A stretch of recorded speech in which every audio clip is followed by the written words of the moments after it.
Good morning, pop culture. We are live. It is Wednesday. No, Thursday, December 20th, 2018. It's 7:50 a.m. and it's time to start Good Morning Pop Culture. So yesterday's show, I think a lot of people were happy to have me back, and I was happy to be back. And guess what? I'm even happier to be back today. I'm here earlier. I got my coffee. I haven't had a slice of leftover pizza, so I am ready to do this show properly. Today's show, like the title says, is talking about more Disney Star Wars cancellations. I found an interesting article over on Cosmic Book News, which I'm going to turn a good chunk of this morning show into its own separate video. Just for a heads up for those wondering, I am working on a response to Forbes, which will be out tomorrow, so be on the lookout for that. And we'll have some other things coming your way really soon. But today we're going to be talking about the Star Wars cancellations, a little bit more about the lack of Star Wars demand in the marketplace as another brand of Star Wars toys gets the axe. We're also going to be talking about some good news from Spider-Man, which is making me happy. I'm going to tell you guys something that I thought I'd never say on this show. And then we're going to close out the day with some other stuff. So, as always, Good Morning Pop Culture is the best way to start your day on the road to Christmas 2018. While we wait for the 200 to roll in. Yesterday was a big shopping day for me. I had to pick up or order our ham, do some last minute shopping, took grandma out, took care of business. Now I can thankfully say all I got to do is focus on the podcast, the videos, the YouTube channel, which is my favorite thing to do. So no more outside interferences. So tonight is episode 153 of World Class Bullshitters. It's our year-end spectacular. So make sure that you guys watch that with us live, because we're going to award our favorite movies of the years, our favorite games, TV show episodes, all kinds of stuff like that. And later today, there will be polls starting to pop up over social media. Facebook, Twitter, YouTube itself. I don't know if Instagram has a poll. I don't even use our Instagram. So if you see an Instagram post from World Class Bullshitters, it's Nick. But prepare for that, because tonight is a very interactive show. We want to end the year with a bang, so why not? Why not talk about all the big hits? A good way to look back on the year, more than just the year that broke Star Wars, the year that woke up Marvel, the year that's setting up Marvel to go full broke in 2019. There's all kinds of great shit to talk about tonight, so make sure that you guys join us. We're going to have a lot of fun. So, I think, wow, we are almost there. Shit, 192. 8 more. I love when this happens. When we started the High Council the other night, we started at 2:36. If I could start Good Morning Pop Culture and 500 people were there, well, god damn it. We would start even earlier if we had to. That's exciting. And we're already at 200. Wow, 3 minutes. It's a new lap record. All right, guys. Well, you guys want to really talk about this Star Wars information. So, Star Wars, the thing that brought us all together. Star Wars, the thing that can't tear us apart. Star Wars, it's a movie. For those wondering why I missed out on Doomcock's stream, I had intended to be on Doomcock's stream, but I hit it kind of hard at the gym and I fell asleep at 9:30 yesterday. So I was asleep from 9:30 till about 7 o'clock this morning, and I'm still really sore. So I apologize. I haven't even told Doomcock I fell asleep. I'm going to tell Doomcock, hey man, sorry I fell asleep. He's cool, so we'll be fine. We'll talk in the new year. But that is the answer. That is the reason. I fell asleep. I was so tired. I'm gonna take a nap some point today. I could use one. Shit, I could use a nap right now. Could you guys wait here for a while? Send in all your questions and stuff. I'm gonna go take a nap, and then we'll continue the show some point. No, we're not. We're gonna start right now. So, Disney resetting Star Wars. It's just what I always wanted. Following the poor performance and reception of Star Wars The Last Jedi as well as Han Solo, Disney has placed the movie franchise on hold and has now said they're resetting the Star Wars universe, giving fans time to heal. The news comes as a result of it learned that Disney has now canceled LEGO Star Wars Day, the popular annual event held during the spring at Legoland, California. The Star Wars fan site Rebel Scum offers that Lucasfilm stated 2018 would be the last year they do LEGO Star Wars Day. In addition, the site reports an unnamed source at Disney has suggested that motivation was to refocus the expenditure and limits of Star Wars exposure to reset the franchise and allow fans to heal. The LEGO fan site, The Brick Fan, further offers a reason Disney also canceled LEGO Star Wars Days to shift focus to LEGO Movie 2. It's also said while there could be a chance for LEGO Star Wars Day to return at some point in the future, that in its current form, it's done for. News of Disney canceling LEGO Star Wars Day has potentially resetting the franchise doesn't come as much of a surprise, which is due to the huge failure of Kathleen Kennedy and Rian Johnson's The Last Jedi. In the wake of The Last Jedi's failure, which subsequently saw the Han Solo movie as the worst-performing Star Wars movie ever, Disney CEO Bob Iger said that Star Wars movies will be slowed down. And it is also known a new movie franchise, though thought to be from Rian Johnson, has been placed on the back burner or canceled. Ooh. While the films are on hold, Disney is now focusing on Star Wars TV shows for their upcoming Disney Plus streaming app, which includes Jon Favreau's The Mandalorian series and Rogue One prequel starring Diego Luna, reprising the role of Andor. Star Wars Episode 9 gets released in December, with no new films in the active development. Okay, so this was posted today. Now, admittedly, the verbiage on this article is not very good. Okay, it's bad. But Rebel Scum is a reputable source. I would trust Rebel Scum. I may not agree with everything they say, but Rebel Scum is arguably, well, I'd say it's a two-way tie. There are two Star Wars toy sites that I consider very trustworthy. Rebel Scum and Jedi Temple Archives. And the guy that runs Jedi Temple Archives, Paul, is a little bit of a drama queen, but I do love the dude. He's fun to read and talk to.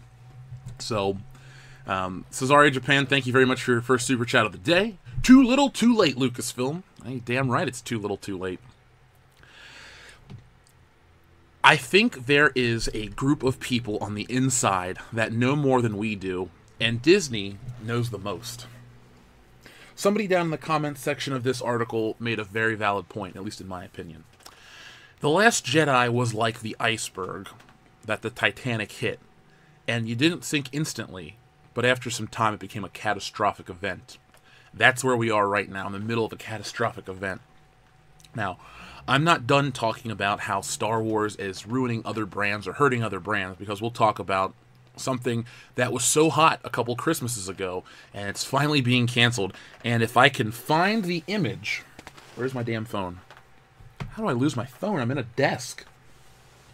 Well, I've somehow misplaced my phone. Well, screw it. Wait, it fell off of this. I got it now. Thanks. I got a picture to prove my point. But it is a little too late. Do you think a reset's too early? I almost feel like, in many ways, Episode 9 is just a lost cause. But at the same time, should they just push forward to finish out this trilogy and then reset? Is that what they're doing? I don't know. The Mandalorian show sounds promising. We covered it all the time. So we know that Diego Luna will be the Mandalorian. There will be no Wham-Mandalorian. We know it's going to be a lone Cubs type of situation with him raising some kind of baby. We will have Carl Weathers and all kinds of other great actors. We will also have Bosk and IG-88 to return. We've seen Stormtroopers. Thank you, Watch. So we know all of these things that are going to be thrown in there to entice the old fans. And I got a list of things to work on, and they'll be out during the weeks of Christmas and New Year's when I'm gone. Talking about the age-old lie that Star Wars is a kids franchise and should be treated with the same level of scrutiny, which I find to be bullshit. I covered that in the Matt Miller article. I'll cover that again in the future. But these things that they want to, or excuse me, these things that they have to throw in there aren't because they're trying to give you the best Star Wars experience. It's because it's the only things that people will spend money on. And Disney spent $4 billion. It took them 3 years to make it back. It's $4 billion and changed more than I've made. But by that same accord, it's not the massive success they're expecting. I'm sure they wanted Star Wars to be making, $10 billion a year, and everybody has nothing but Star Wars on their lips, their bodies, in their hearts, in their minds, everywhere. but they screwed it up, and I find it to be incredibly beautiful and gorgeous. My heart sings every time I realize that they fucked it up. I take such a great dark pleasure in knowing that Disney screwed the pooch historically. And you know who gets the last laugh? George Lucas. The fans. Actually, it's just George Lucas who gets the last laugh. We get the most groans. We're like, oh god, more of this, more of that. Because for every sycophantic douchebag at Esquire that wants to write, oh, you hate women if you don't like this movie, groups of fans just walk away from Star Wars. And George Lucas thinks to himself, I've been paid. I'm the highest paid celebrity in the world. I'm the richest celebrity in the world. They're ruining my baby? Yeah, but now everybody misses me. Kind of a fair trade, if you ask me. So, yeah, sorry, Japan. It's too little, too late. S. Gamble, 121682, long time no see. Thank you very much. Cancel Episode 8 and sequel trilogy as well. Save Star Wars. I think you mean to say cancel Episode 9. I don't know how I would react if they canceled Star Wars Episode 9. I could see them pushing it back to 2020, but I don't ever see it being canceled. But at the same time, it's like we got to cut our losses type of thing, and they may just push forward. They may just push forward and get through it. And, it's funny. We got 436 people, by the way. Simple request from See, I can't call myself a simple Jack man. I'm not Jeremy. I'm like you. I just enjoy James Bond movies on top of that. No, but hit us up with a thumbs up, please. We'd greatly appreciate it. Help us get more, help us become more searchable in the YouTube index. No, but it's funny. I'm reading the chat, and everybody's talking about boycotts and anger and all this stuff. But by the same time, I know what kind of people you are, and I don't see any sexist and racist and misogynistic bigots out there calling for a boycott. I see dissatisfied customers who are good people. Oh, woe is me. I guess that's the approach I always take when I make our videos, because I interact with people on a personal level. I've met some of you. We've talked on Twitter. We've had you on the show. Believe me, if you guys were the terrible things that all these people out there said you were, I doubt you'd listen to this show. True story. But I digress. My point is, you're angry, and you have every right to be. Now, S. Gamble, if they canceled Episode 9, what I think the most they could actually do is maybe kind of forget about it. Kind of like the Amazing Spider-Man duology.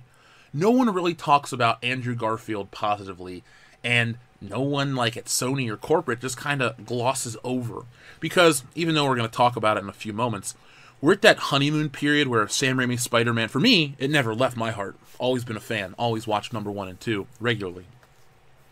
I don't celebrate the entire catalog, but I enjoy 2 of the 3.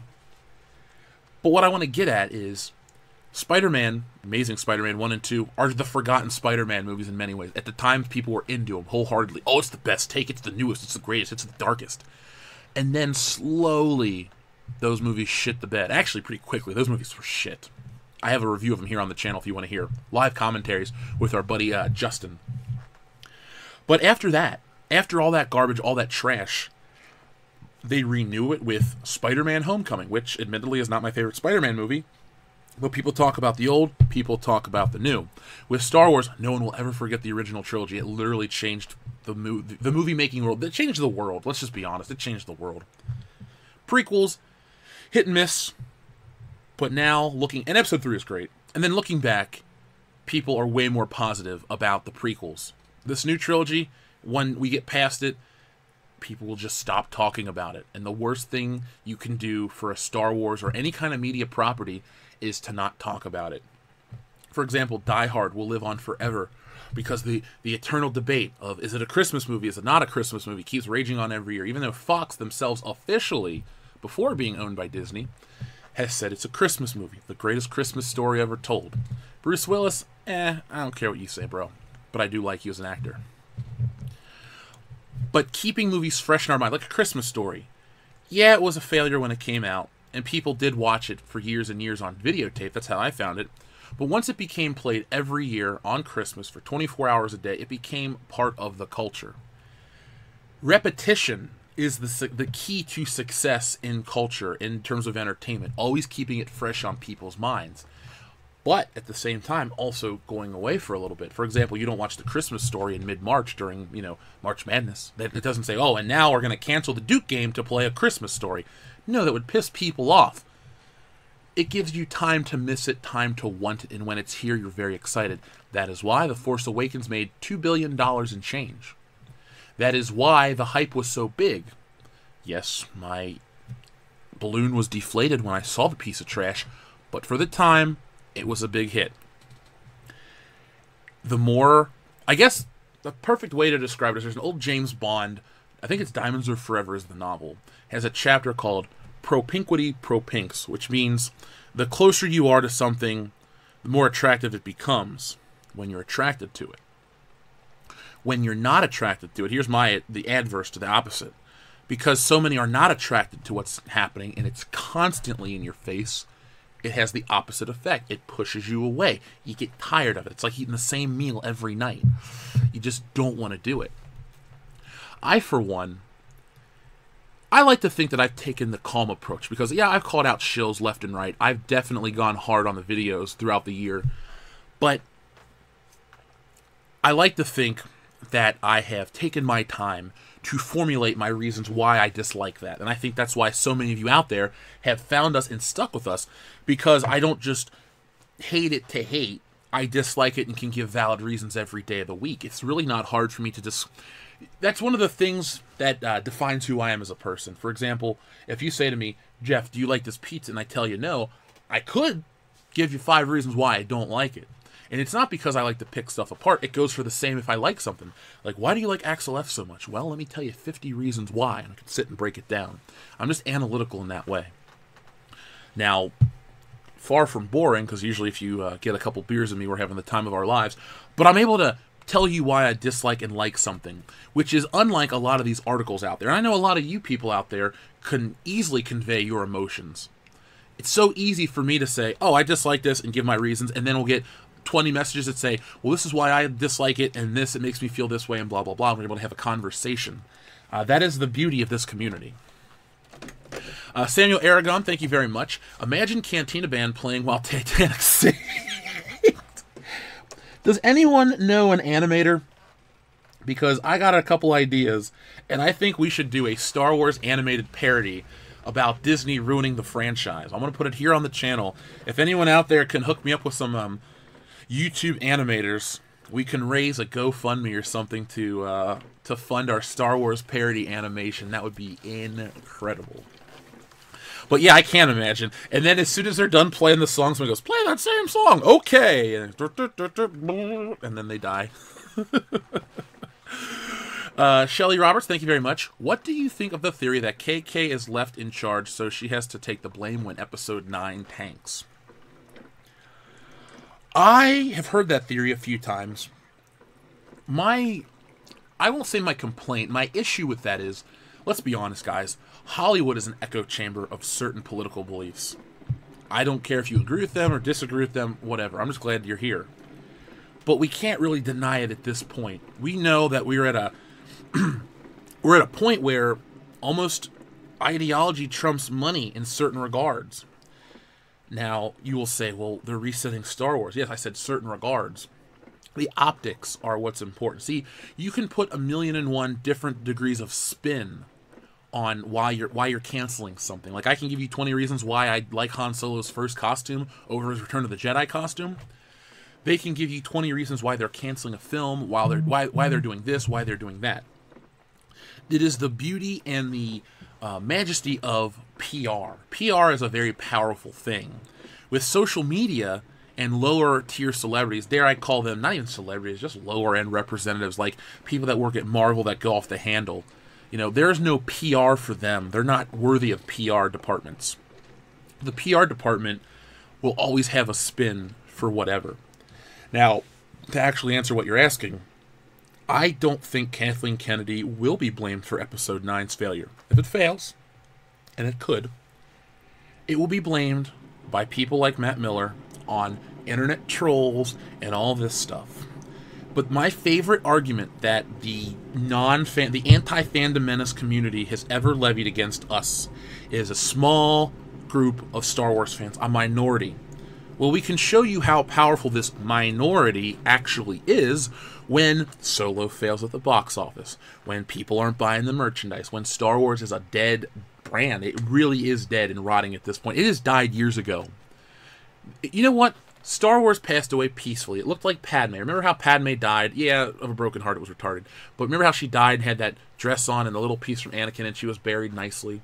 That was what Star Wars was with Episode 3. And then the what's the word I'm looking for? The reception was the Clone Wars, and we're remembering Star Wars. But we knew it was over, and we're okay with it. We've come to terms.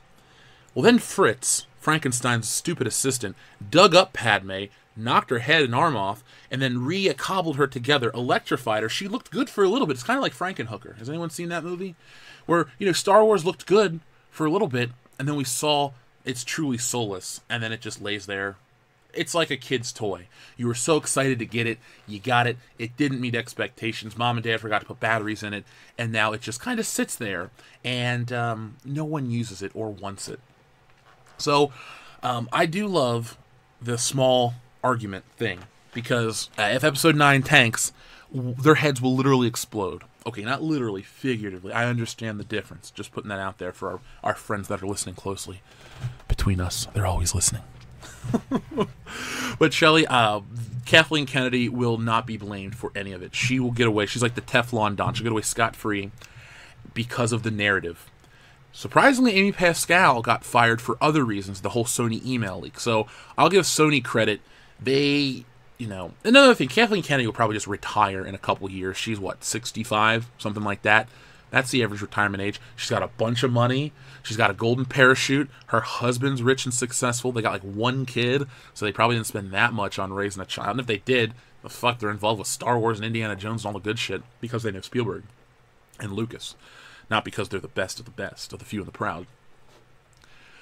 But we'll see what happens. I say she steps down amicably in 2020 after this trilogy ends, after this, and then Star Wars. Now, if these TV shows are huge hits, if Disney Plus, okay, it'll be convenient, much like Netflix. Hear me out. So Netflix never releases numbers. They never release figures. They always tell you, oh, a show's a hit, it got renewed instantly, or it's not coming back. Like Glow. Oh, Glow almost got canceled. Like, I love Glow. People always say, if, the anti-fandom people say, oh, you hate shows with women. I love Glow. I thought that show was awesome. I liked almost all the characters, except the girl that wore the weird wig and the makeup. She was just annoying.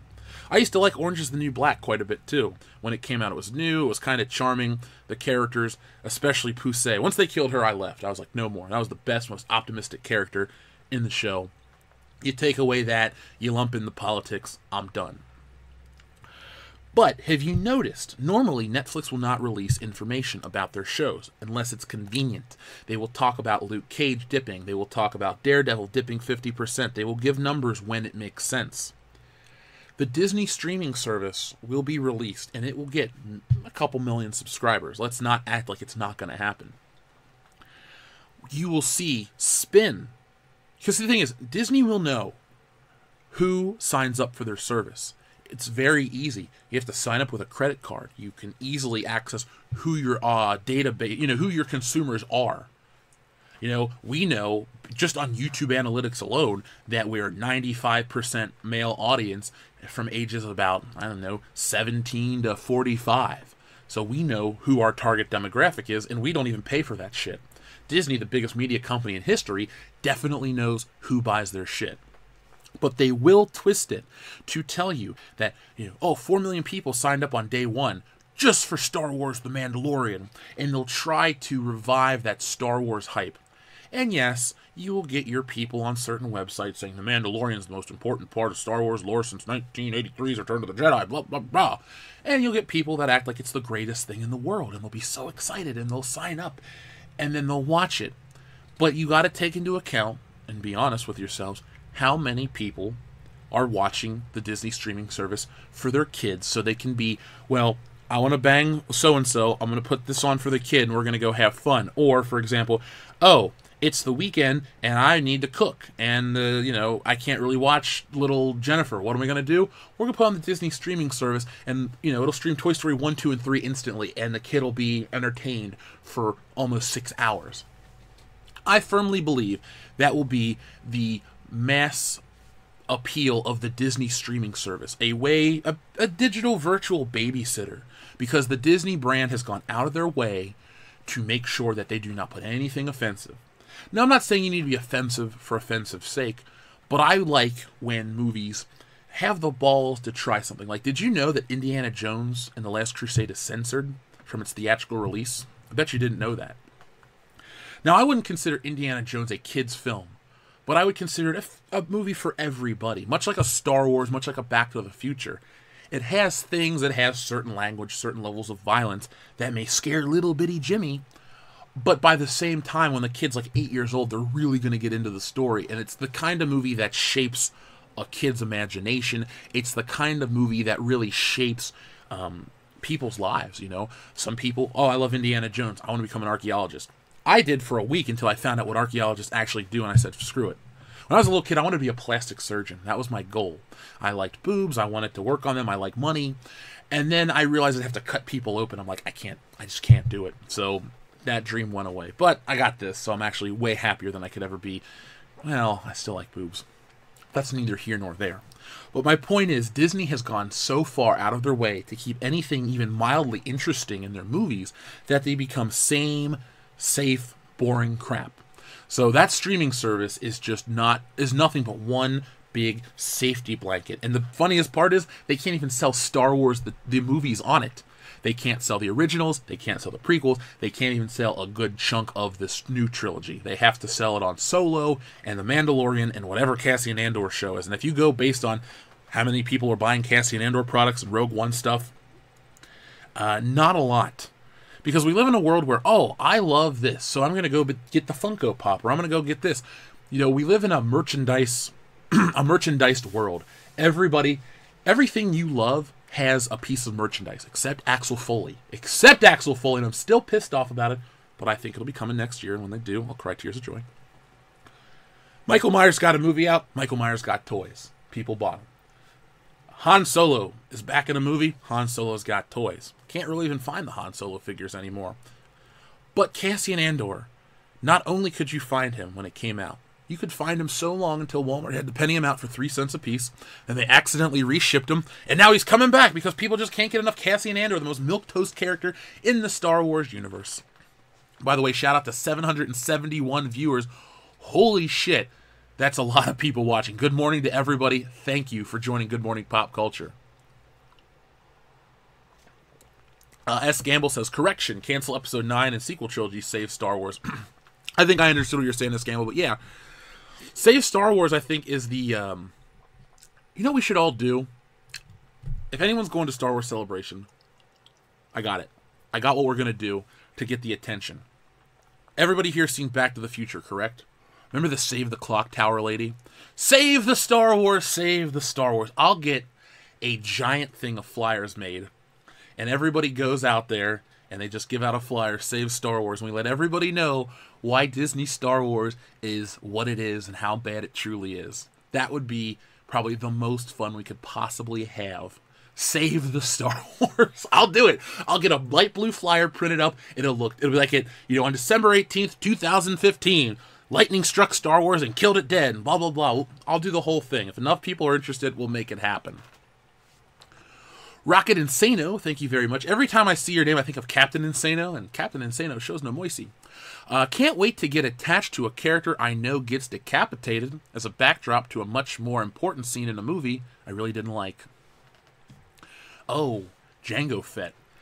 Yeah, Lucas had a bad habit of killing off his best characters in the prequels. You know, they introduce the new villain. They base their marketing campaign around them. Like Darth Maul was Episode 1's marketing campaign. He was on the toy boxes. He was everywhere. And you saw the trailer with the double-edged lightsaber. You're like, what the hell is this? I'm there. And that scene kicks ass. Even almost 20 years later, I still get pumped up. I'm like, yeah, the lightsaber duel. And it turns on and you're ready to go. Awesome. Maybe the second best lightsaber duel in all of Star Wars. Definitely nothing from the Disney era. They're not even good. Let's be honest with ourselves. There's some goober in the woods who cries with his cross-guarded lightsaber, some janitor, some space janitor, a spanitor, who doesn't even know what he's doing. Then some girl just grabs the lightsaber and kicks the dude's ass, the villain. Oh, wow, he's so powerful. And then, what happens in the next one? Well, there's not really a lightsaber duel. It's just a force projection. Blah, blah, blah. The end. Disappointment. At least with Star Wars, the prequels, your lightsaber duels, for the most part, built up and had a huge climax. And then, Qui-Gon dies. Then Obi-Wan goes in there, full of rage, fights him down. And then finally, at the last minute, at 0 hour, he uses the Force to trick him. And that was awesome. I want to watch it right now. We just watched the prequels. I'd watch that with everybody right now, the lightsaber duel alone. Same with Jango Fett. Same with General Grievous. Now, General Grievous I don't think was that interesting. No, I take it back. He was interesting. I don't think he was that well executed. The lightsaber duel was awesome, and the whole chase. But, I don't know, the cough and the whatever. I don't hate him. I love Episode 3 underneath it all. I think it's a great movie. But they do have a tendency, a propensity to kill off their best characters. They should have kept Darth Maul the entire trilogy. They should have made Kylo Ren intimidating. They should have killed off Rey. That would have been the best move, Oh, I'm this. Who am I? And then, boom, I'm a nobody. Yeah, Rey nobody. Yeah, no life anymore either. Bomb Shoes, thank you very much. Yeah, cancel Lego Star Wars Day. I'm sure that's the reason why Star Wars is failing. There's a lot of reasons Star Wars is failing, Bomb Shoe. There's a lot of reasons why Star Wars is failing. I think... Now, you could say, oh, this is just to have a Star Wars-themed day at Disney Star Wars Land, whatever it's called, Galaxy's Edge. But I got more information that I'm going to cover in a moment about how all these other outside places... I guess Star Wars is becoming more insular. Is that the right way to say it? Is that the right way? It's becoming more... Basically, every outside source, not every, but a lot of outside sources are leaving Star Wars, a lot of outside manufacturers and producers. Now, they'll never stop making Star Wars Legos. Star Wars Legos make so much money. Think of whatever the licensing fee may be that they have to pay. When you can charge $800 for a Millennium Falcon and it sells out, you know you have gold. You know you have gold. Why the hell would you ever cancel that? But in a few moments, I'll talk about something that they are canceling because of Star Wars. Basically, it's pricing itself out from other things, and people just aren't buying like the way they were. The economy hasn't just fallen apart, but the desire, the demand for Star Wars definitely has. Marlon Sebo, thank you very much. I don't believe I've seen your name before. If I haven't, welcome. I'd be perfectly fine if they make a brand new trilogy in a new setting starting fresh after they finish this. No Ryan with new characters. Rian Johnson, why would you ever put Rian Johnson in charge of another trilogy? Ask yourself that question. Why would you put him in charge of another trilogy? He had his shot. He took it. It missed. It was terrible. Not only was the movie bad for a lot of people, the whole culture surrounding it was excuse after attack on the fans, and that's just no go. Not good. Why would Disney want more of that? If anything, Disney wants us to forget about The Last Jedi. Thankfully, we can't because we have great people like Esquire magazine that want to keep rubbing it in. All they do is hurt their cause. I wouldn't be surprised if Disney had a secret edict. I don't know. I don't have any insider information. I'm not going to act like I get my future Star Wars content. But I wouldn't be surprised if Disney really slowed down on the shilling for... And what I mean by on the shilling is like, not actively telling people to shill, but, making it up. Like with Solo, they kind of just, let that one go. I firmly believe there was some sort of collusion to get the score up for The Last Jedi. But I did say, and if you go back and listen, I don't know when I said it, but it's in old videos, old episodes. I did say I think Solo would have a more middling score because they don't want to look obvious. And they'll sacrifice that movie, and they want to make it look like people really love the new trilogy and don't like Han Solo and the old characters as an excuse. Well, they know that's not true. They know that's not true. That's why there's Star Wars Galaxy Adventure, and I think I said it right. That's why there are the new Star Wars toys based on the original trilogy characters, because it's all about money. They'll tell you certain ideology things, and they'll buy into it, and they'll die by it for certain things. But they won't, at the end of the day, let it die because, they won't, die, or, they'll avoid death by putting out shit that'll hit you in the emotional feels. So I too wouldn't mind a new trilogy with no Rian Johnson, like the Benioff and Weiss, the Game of Thrones guys. That could be the next iteration of Star Wars, and it could be different. People want the Knights of the Old Republic. I'm fine with it. I like lightsabers and all that good stuff, but my favorite Star Wars elements are the spaceships, and I like the bounty hunters and the dark, seedy underbelly. Like, the Mandalorian seems catered directly to me. But at the same time, I can't say, hey, Disney, here's my money. So, we'll see. Thank you, Marlon Sebo. Let's see where we are. Chat froze up for a second. Excuse me. Okay, Pagan God X, was it you? Hold on one second. I'll make sure I didn't miss a super chat, because the thing froze up on me. Let's see where we are. Events. Okay, live. There we go. Got 885 people watching. Shout out to you guys. Shout out to you guys for real. Thank you so much. We're getting closer to Christmas. I'm excited. I'm really excited to end the year strong. Okay. So, here we go. Cesario, Japan. Thank you very much. Disney created the ship called Star Wars and allowed the captain called Cat.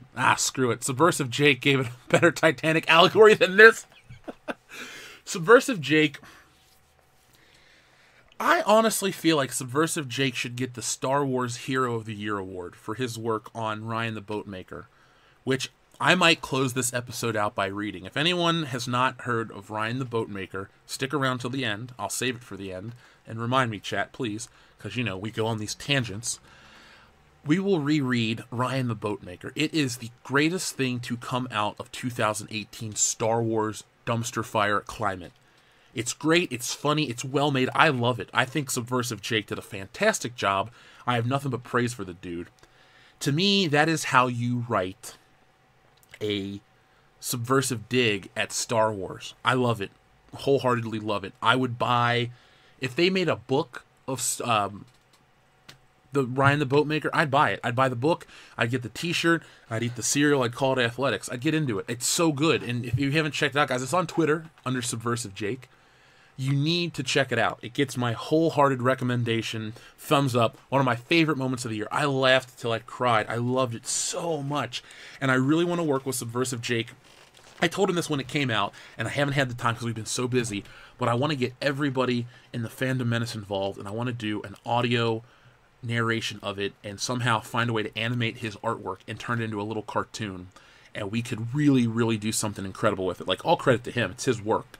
But I want to help it get out there. I want to be a part of it. I want to narrate it. That would be fun. And we'll get Ivan and Doomcock and Jesse and Ethan and Jeremy and everyone to voice a part. Hell, maybe we'll see if we can get Billy D. Williams on to voice a part. He's not that expensive. We had a £5 message retracted. Thank you very much. Pagan God X. Okay, so here we are. I didn't want to. I'm glad I went back and checked out Cesario Japan's. Pagan God X. For a small vocal minority, we sure struck a large... We sure stuck a large banana in Lucasfilm's tailpipe. I love it. I love it so much. Beverly Hills Cop. God damn, I love that movie. But yes, the trick to all this is perseverance. It's the trick in life. You guys want something, you know what it is. You persevere. You keep chipping away until it all falls into your lap. That's where a lot of people are on YouTube right now. Now, we're working towards something even bigger. So some people say, man, what a great year you've had. Yes, fantastic year, huge success. We're still going for bigger. Lucasfilm and their army of shills, or whatever you want to call them. Shill army seems so old hat, so played out at this point. But everyone in Lucasfilm's pocket, in Disney's pocket, we'll put it like that, because that's more apropos. Everyone in their pocket wants to try to belittle us. Oh, you're such a minority, you're such a minority, you're such a minority. Well, someone that actually is a minority and I've heard it my whole life, I don't let it get to me anymore. We have pushed back, we have yelled, we have screamed, but the best part is, we've yelled, they've heard, because our screams aren't just, rage, they're valid points, and a lot of other people hear it too, and a lot of people feel, you see certain movies and you feel lost. Like, sometimes you go see, like, The Avengers and you have a great time and you're all connected with everybody and you feel like, I'm part of this community. And then sometimes you go see a movie like me with episode 7, and everyone around you's happy, and I'm just like, what is happening? And I'm out there looking, and everyone's all drunk on the nostalgia and the hype. And then episode 8 happens, and more people are like, that sucked. And they were just making sure that they weren't the crazy ones. And the small vocal minority ain't that small. That tailpipe, you know what happens in the movie, right? The car clunks out, and Axel Foley gets away. Star Wars is about to clunk out, and we're about to go away from Disney. I saw an article, too, that I'll try to pull up before the end of the show, how Disney's Fox deal should be done by the end of the year, or excuse me, done by the beginning of 2019, but certain parts of the world aren't having it, and they can't sell off like 21 sports teams. Maybe this is the point where Disney attempted to get too big at one point in time, and it could hurt them. We'll see. They have, what, $100 billion in cash reserves, so they're not going out of business. But they have had failures before, and when they have failed, entertainment was the best. The Pui, thank you very much. Morning, Jeff. P.O. Box stuff should be here on the 22nd. Awesome. Well, the Pui, I will go check. I'm gonna go tomorrow for sure, but I'll try to go back and check out on, that'd be Saturday. They're open till 1 o'clock. I have time in my schedule tomorrow to go. I don't know what I'm doing Saturday just yet, but if I forget, know that I will check it out on Tales from the P.O. Box. For those wondering who are listening right now, what do we got? All 891 of you. We have a P.O. Box here, and I have one video, Tales from the P.O. Box. We just started doing this. And on Christmas Eve morning, we're going to have a Christmas episode where I see what everyone sent from the P.O. Box, and we'll talk about it and have fun. We'll talk about Christmas. We'll do all that kind of good shit. It's a celebration. It's a little digital online party. So join me on Monday for that. It's going to be a lot of fun. And the Pui, as always, thank you. Your little Han Solo is just chilling right here. That's his feet hitting the ground. I love that little toy. Breath Dealine, thank you very much. There once was a barmaid from Sale, on her chest tattoo the price of ale, and on her behind, for the sake of the blind, was the same information in Braille. I don't think that was Braille, Breath Dealine. Thank you very much, dude. Thank you very much. I love your limericks. Seriously, you made this week's High Council. Like, while we're talking about the depression of Star Wars and all this stuff, it's like, hey, here's a joke. And everyone worked, dude. Everyone worked. We had you on a Return of the Jedi stream. Remind me to have you back on in the new year. I just want to shoot the shit with you, man. Even if you don't want to do it on air, we'll just shoot the shit and talk. Eddie Max of Andor, thank you very much. Boobs are awesome. Yeah, they are. By the way, or by the by, Hellboy trailer's out. I did hear that the Hellboy trailer was out. Apparently it leaked, and then they officially released it or something like that. I haven't had a chance to check it out. While I love comic books and all that fun stuff, I'm not really a Hellboy fan. I own the movie on Blu-ray, and I like Mike Mignola's artwork because it's cool to look at the contrast and black and white shadow work. But other than that, I'm not excited, and I'm probably not going to go see the movie. But I like David Harbour, so who knows? It could be great. Mupti, thank you very, very much. They're doing a live-action Lady and the Tramp for Disney streaming, and one of the characters is going to have a gender change. The character of Jock will now be Jackie. Okay, even if the gender change seems like, why? Here's the bigger question. Why do a live-action version? Every one of those live-action dog movies that, like, where the dog has, like, a CGI mouth, like, that's like not Nutty Professor, excuse me, Dr. Dolittle level shit. And even in the 90s, I thought it sucked. When I was 10 years old, thinking, oh, this is going to be a great movie. No, little Jeff had to go see Dr. Dolittle. I wanted to go see Halloween H2O, but I couldn't get in because I was 10, no matter how tall I was. I still looked like I was 10, just a really tall 10-year-old. But I'm afraid Disney is going to water down their streaming service with really crappy titles. Or they're going to overextend themselves in terms of, well, we have 20 new projects that are going to launch. Yeah, but you have to pay for all 20 new projects. And I know your Marvel movies make you a bunch of money, but we know what the box office is. We got to take into account the budgets, with the actors' pay and marketing and all this other stuff. They may be clearing $300 million in profit from Avengers that made $2 billion worldwide. We don't know the exact numbers to the dot. I'm just throwing out there. Even if it's $500 million in profit compared to the $2 billion it brought in the grosses. And hypothetically, It could cost $20 million to make a Lady and the Tramp live-action remake. And it's such an odd choice, too. I mean, Lady and the Tramp, when did that come out? 1950 what? Okay, Google.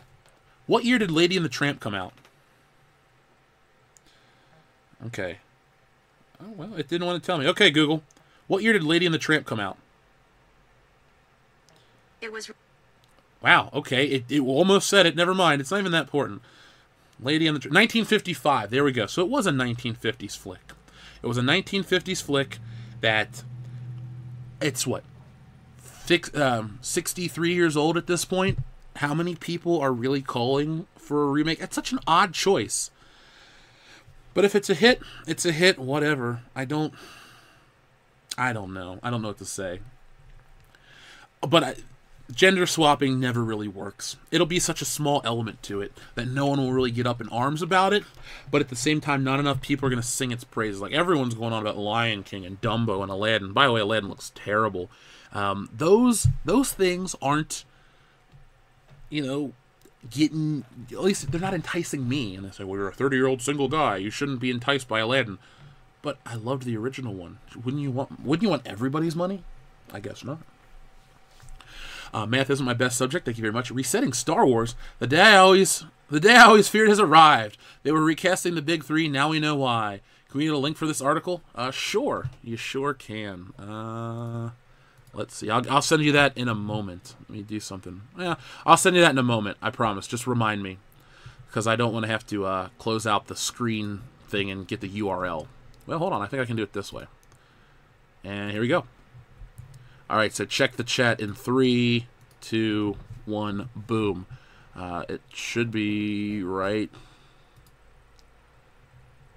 there. There you go. There's the link. So, back to you guys. What are you saying to me? Where'd it go? Shit. There we are. We had another 5-pound retracted message. Again, thank you very much. Star Wars Antics, thank you very much. I'm posting Mall Scene on Selena Scene Facebook today. I love Selena Scene. Are you the dude? That's one of the best things on Facebook, man. Always makes my ass laugh. Thank you for all your hard work. Rocket Insano, thank you very much. Only way to save it, Star Wars Episode 9, is from a bad dream. It's going to take more than waking up. Now, if we're watching Star Wars Episode 9, and they go, it was all a dream, and they start playing that Biggie Smalls song, I may forgive everything they've ever done. But, no, that's not what's going to happen. Shelley Roberts says, this article feels a bit like wishful thinking. You mean connect the dots, la la la la? Or stretching, if you will? Like I said earlier, if it comes from Rebel Scum and it comes from Jedi Temple Archives, I trust it. They've been around for such a long time, and the resetting thing is coming from a quote from Rebel Scum, so I'll give them the benefit of the doubt. The Cosmic Book News thing, if you listen from the beginning, even I said the article was not the best written piece of journalism, but the sources from Rebel Scum are legit. Jeff the Iron Wolf. Hey Jeff, why Disney is pushing so hard? Why is Disney pushing so hard? The mouse is going to be public domain in 2020. Why they grabbed Lucasfilm and Fox? Didn't George Lucas though alter the way copyright law works or something? So after so many years of becoming public domain, it's not the case anymore. I don't know exactly what's going on, but I think Disney's greatest acquisition was Marvel.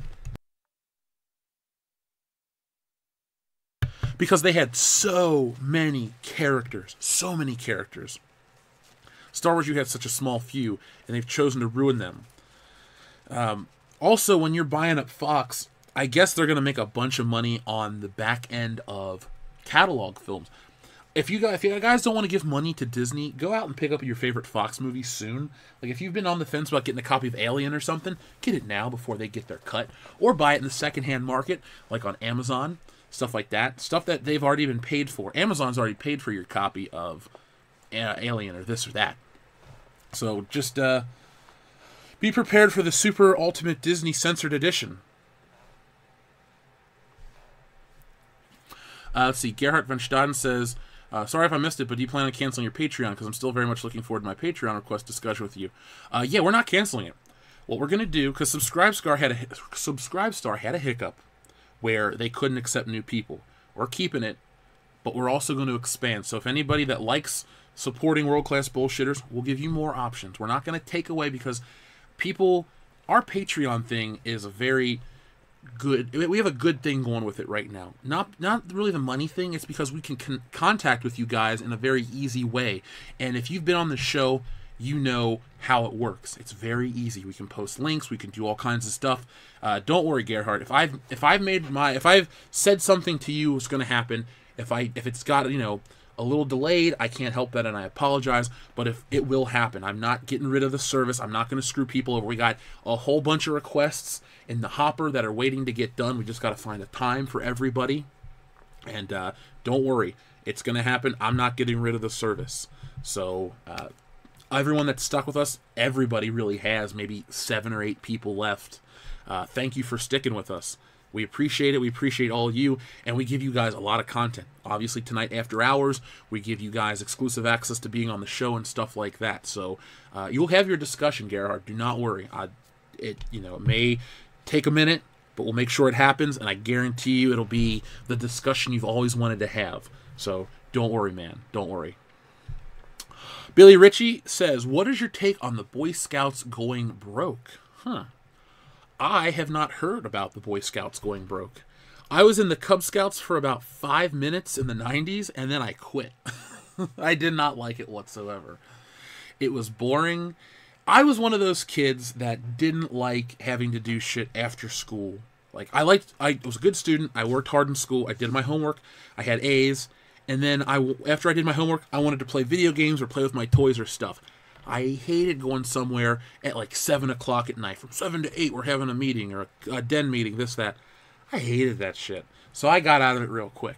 Now, I did not know that they were having financial issues. The last Boy Scouts information I heard was about the Boy Scouts having to include girls. And that was the case. Let's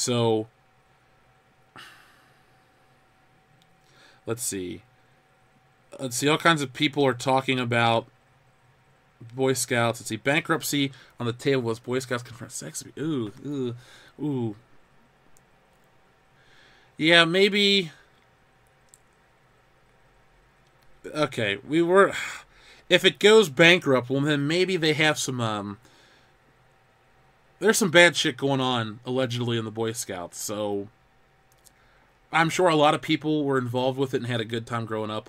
It just wasn't for me. I don't want to go camping. I don't like the outdoors. I want to play Nintendo on the weekends and, drink Mountain Dew. Well, I hate Mountain Dew. Drink Pepsi and think I was cool staying up eating pizza all night. And be like, yeah, I stayed up all Saturday. I didn't sleep on Saturday. And then sleeping all Sunday and then going to school groggy on Monday. That was my definition of fun. Not Boy Scout camps. Anything bad that's happened to people that is terrible, can't make a joke about it at all. By the same accord, not everybody in the Boy Scouts did shit. So I guess it's a time-honored tradition that people are going to be sad to see go. If you're one of those people, I'm sorry for your loss. Me personally, I was never invested in it. And, maybe Boy Scouts, if you would have sold cookies, I don't know. I do love Girl Scout cookies, Thin Mints, man. If you guys want to be my best friend, just mail us boxes of Thin Mints to the P.O. Box. World Class Bullshitters. P.O. Box 5069, Cincinnati, Ohio, 45205. Rhett Aline, thank you very much. There once was a couple named Kelly who got stuck belly to belly because in their haste they were... Hold on, I'll reread it. There once was a couple named Kelly who got stuck belly to belly because in their haste they used the library paste instead of petroleum jelly. I mean, believe me, the heat of passion strikes, but glue, man. Adjacent Culture, thank you very much. Extra super chat this morning to say Merry Christmas, thanks for everything in 2018, and to wish the channel a lot of growth in 2019. You defend the harmless fans from attacks for disliking a film. Thanks. Adjacent Culture, thank you. I appreciate that, and it's just nice to hear that people do like what we talk about here on the channel. This year's been incredible. I could go on about how excited I am, but I was talking to my mom yesterday after dinner, and she's like, yeah, you seem a lot happier, this and that. I'm like, yeah, Mom. Everything's come together. This channel's great. I got a lot of great people that listen to us. I like doing this, and I'll like doing it in the next year, and then the year after that, and the year after that. So Adjacent Culture, thank you very much. I believe we spoke over on Patreon the other day, so I hope my message got to you, or you saw it. And I appreciate each and every one of you guys out there, and ladies. I know like 5% of you are ladies, but still, I appreciate each and every one of you. So if you guys could hit that thumbs up button, we got 900 viewers. Jesus, this is like a high council at 8 in the morning, almost 9 in the morning. I guess people are off work. Cool. So thank you very much, Adjacent Culture. And yeah, Christmas is going to be awesome. I don't really have anything I got to do. If there's a Star Wars trailer, awesome. If not, I'm going to drink some Christmas wine and enjoy ham and cheesecake and whatever else we have. I'm actually responsible for desserts. I get to decide what we have. So that'll be fun. Ref Dealine, thank you very much. Young Brittany was a very fine gal. Her eyes big and round as an owl. But then Disney execs changed her sex, and now she's known by Weird Al. I love Weird Al. Press 1 if you're a Weird Al enthusiast. I am. So, let's see. Everybody out there, tell me what time it is. Glad you guys are loving the show. Shelly Roberts says, Pepsi, I may have to unsubscribe now. It was 97. It was 97. Come on. I haven't had a Pepsi since, I don't know. I don't know. If I was drinking, I probably had Pepsi mixed with my something. But I haven't had Pepsi in a while. Let's see. We also had Brandon Moist that says, thanks for an incredible year of soy-free content. Yeah, I can't do it. You know, yesterday I was looking at stuff that's heart-healthy foods, and one of the things that popped up was edamame or soybeans, and I thought to myself, what's better, a healthy heart or having soy in your body? I actually had that thought for a minute. I just chuckled. I was like, God damn. Brian Singer, thank you very much. Hey, World Class BS. FYI, those 7 people only temporarily left to watch Ryan the Boatmaker like I did. Well, Brian Singer, thank you very much for coming back to the stream. I appreciate that. I also appreciate your Big Lebowski icon. We don't get to talk about how much I love that movie enough, but I do. And I can't listen to that song Just Dropped In to see what condition my condition was in without thinking of the dude doing that dance on the stairs. 10 out of 10 movie. It's my top 10. It might be number 5. I can never figure out the number 5 spot for that list, but it's high up there. So let's talk about the next piece of Star Wars news. Now this goes hand in hand with our channel because a lot of people have found us. Yes, The Last Jedi did what it did, and that's, bad. But a lot of people have found us through our Star Wars toy videos. And I talk about Star Wars toys all the time because, to me, the health of the Star Wars brand is dictated by the merchandise. And even our buddy Matt from Esquire will agree. He goes, oh, it's a freaking kids movie made to sell toys. Okay, Matt, well, if that's the case, if you want to play it like that, well, the toys aren't selling. We have proof. We've seen numbers are down from Hasbro. I believe the executive or whatever, one of the heads just got fired and replaced. They laid off, 1,500 people, something like that early in the year. All the facts are on our previous videos. We covered them. We had news articles. I don't make up shit. I don't pull numbers out of my ass. I got the times. I got the dates. It may take us longer to make videos sometimes, but it's always there.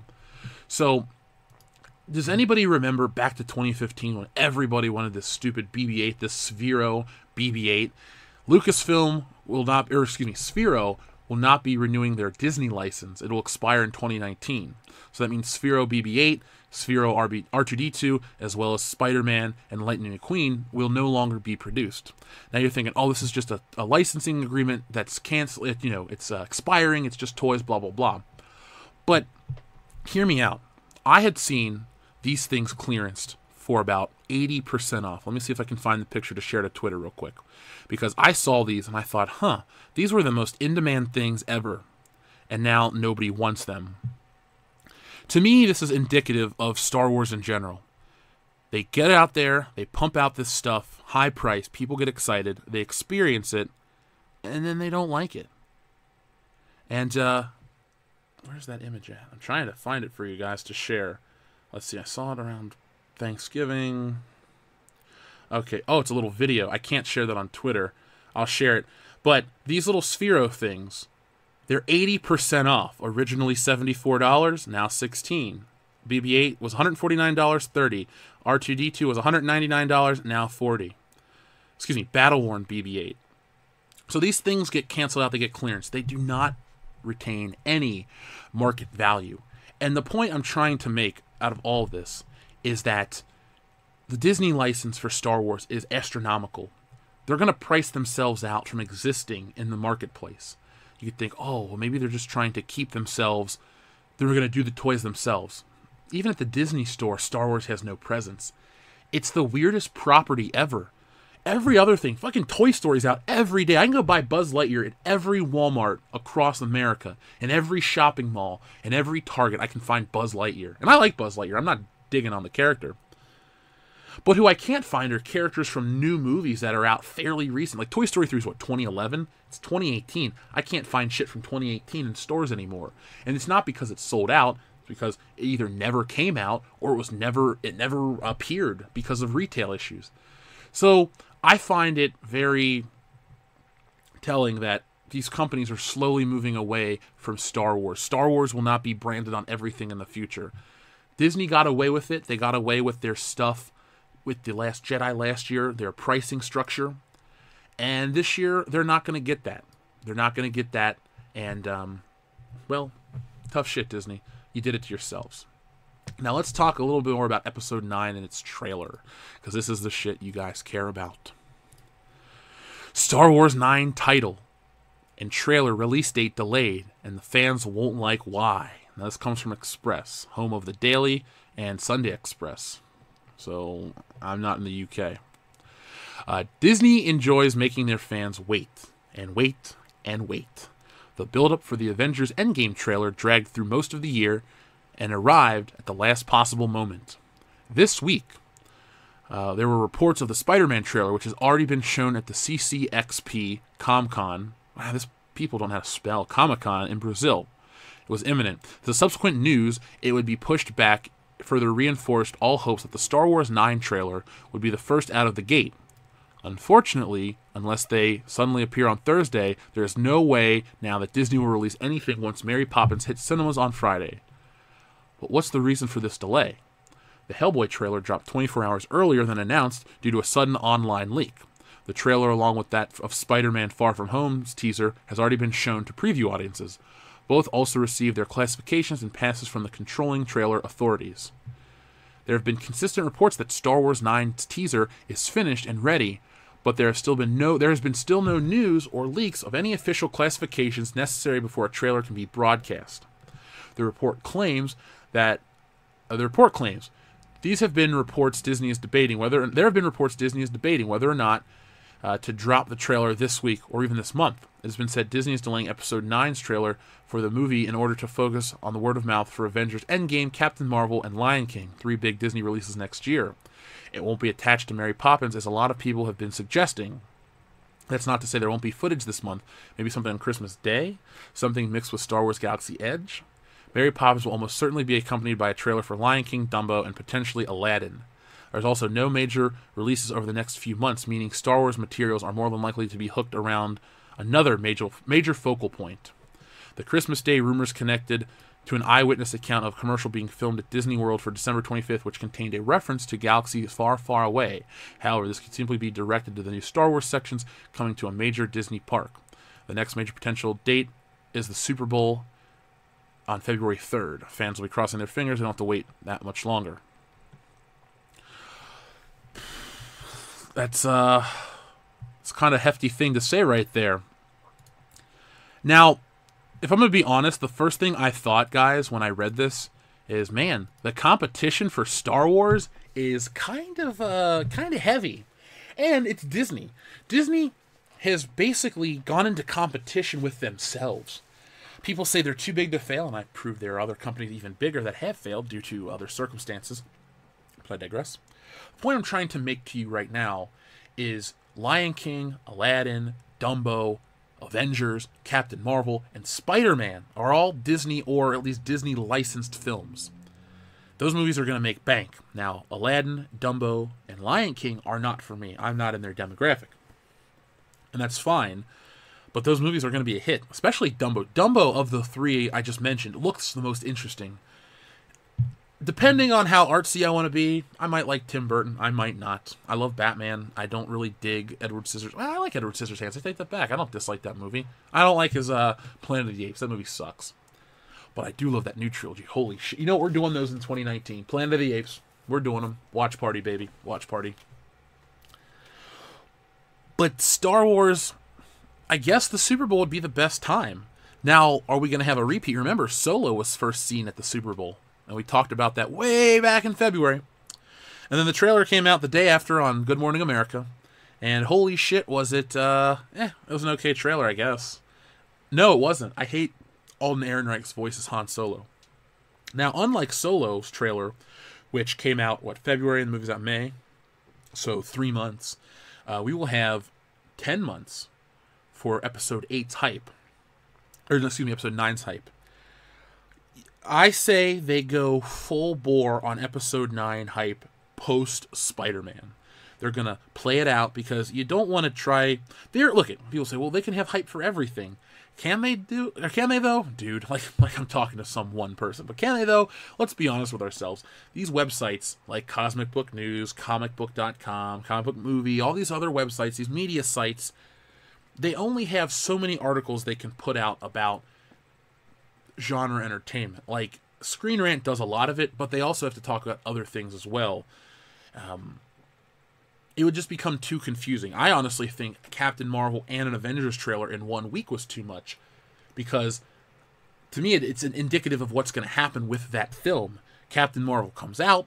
It may rub some people the wrong way. It may be a hit. I don't know. I haven't seen it either. I don't shill hard enough to get early access to these studios. So I got to see it when you guys see it. Or I'll see it as soon as it comes out.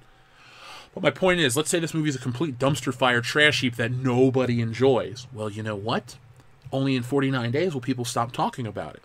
I feel like that is the end game with this movie. It's to introduce space and other shit and then shut up some people online. But I think they're going to go full identity with Captain Marvel, and this is just my guess, my take. And then we'll just have to bitch it out for 49 days until Avengers comes out, and then no one will care anymore. Sorry Japan says, edamame plus rice plus beer and rice cooker equals a good treat. I do want to get a rice cooker. I like rice. I like brown rice. I don't do white rice too much. Mupti, thank you very much again. Heading out soon to see Mary Poppins Returns. Please, God, don't let it be a complete rehash of the original. I have seen the original Mary Poppins twice. My mom likes it. For some reason, somehow that was the only Disney movie she saw in theaters as a kid. She wasn't old enough to see the original run. Well, she was alive, but she must have seen it on like a re-release or something like that, because she was a little older. But she liked it. I saw it as a kid. Not for me. It doesn't mean I'm not happy that you get to go see it. I don't like... The worst thing for me is when you go see a movie... Like, okay, let's go back to 2006. Superman Returns.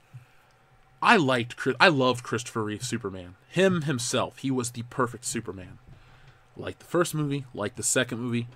Third one's a guilty pleasure. Hadn't seen the fourth one to that time. There hadn't been a Superman film in my life. So, Superman Returns, I'm getting excited. I'm like, oh yeah, man, Superman, first one of my lifetime. This is going to be great. We're going to see Superman on screen. Batman came out last year. It was fucking awesome. There'll be a new James Bond in the fall. I don't like Daniel Craig, but I hope it doesn't suck. So 2006 was a really important year for me. Oh, and Spider-Man 3's trailer is attached to this movie. That's the main reason I went to see it. But I'm sitting there. The music hits. Dun, dun, dun, dun, dun, dun, dun, dun, dun, dun. I'm like, yes, Superman, Superman, Superman. Dun, dun, dun. Oh my God, the theme's there. It's awesome. And then I proceeded to have my heart ripped out to a lesser degree than I did with other films, Star Wars. But I'm still disappointed. I hope that Mary Poppins doesn't hit you the same way that Superman Returns hit me. You're just sitting there thinking it's going to be one thing. This iconic character is back. This classic character is back. And then, no, it's not. It's the same old shit. Thank you, watch. I don't wish that on anybody. So, Mupti, have a good day. I hope the movie doesn't suck. I hope you enjoy yourself. Nick Daniels, thank you very much. Disney should take notes. Your fan base is growing because you appreciate and respect your customers. Well, thank you, Nick. That is a very nice compliment. And yeah, it's true. I do appreciate you guys. Believe me. It's awesome. I feel like I guess because they become numb to it. It's like, well, I've been making $64 million every year for 30 years, and I can be a piece of shit some years and still make the money. I don't care. Minimum effort. Like I said, I like you guys. I like doing this. There will be world-class bullshitters for a long time. So thank you very much, Nick. But that's my whole... I don't even care. It's not even a secret at this point. I read books on customer service and business and stuff like that. It's real easy. Give people what they want. Treat them with respect. They're back. So thank you guys. AM Fitness. Merry Xmas, Jeff. Going to see Aquaman tonight. Ooh, AM Fitness. I like your screen name, first off. I believe in AM Fitness. Secondly, Aquaman tonight. I'm a little jealous. I don't get to see it tonight. Tonight's the podcast, our final one of the year. So for the 800 and change that are still around, please check it out tonight. You're going to love it. Actually, even if you can't watch it, please get involved with the poll. I want to know what you guys think. That's my favorite part of doing Good Morning Pop Culture, is talking and getting responses back instantly. I mean, I can't get to all your houses, not Santa Claus, but I can get your opinions on a lot of shit. So I'm going to make top of the films list, and we'll see what you guys say. I'll do like best films of the year, best song, best, TV, whatever. I'll have the lists ready, and we'll have our lists ready, and it's going to be a lot of fun. Now, for terms of Aquaman, I'm going to go tomorrow about 7 or 8 o'clock. Dan and I made plans on Sunday. We're going to go see Aquaman. We're going to we'll probably go to Chick-fil-A. Who knows? I don't even know at this point. But what I'm trying to get at is I'm going to go see Aquaman tonight. Tomorrow night. I'm very excited. I'm not all of a sudden an Aquaman fan. I don't own a single Aquaman figure, trade paperback. I own Aquaman comics from a couple of years ago. But this movie could make me a fan. This movie could make a lot of people fans. I just want to go and be entertained. The last time I went to a movie was Mission Impossible. No, Halloween, and I didn't leave the theater happy. Prior to that, it was Mission Impossible. But I just enjoy being happy and leaving the theater happy, and I think Aquaman's going to do that, man. I think Aquaman's going to do that, and if it doesn't, I'll be the first one to be honest with you guys. If it sucks, it sucks. If it's awesome, it's awesome. The world seems to be liking it, and I'm just looking for a win for DC so we can get some good comic book movies from another company. I like the Marvel movies so far. Can't shit on them. They've all been fun. Ant-Man was kind of inconsequential, but I still enjoy it. JP4, thank you very much. Can you prove you're not Santa Claus? Well, JP4, I don't have a beard, and if I did grow a beard, it wouldn't be white. It'd be kind of brown. So no, I can't actually prove it right here on air. I can't say anything more than that. But thank you, JP4.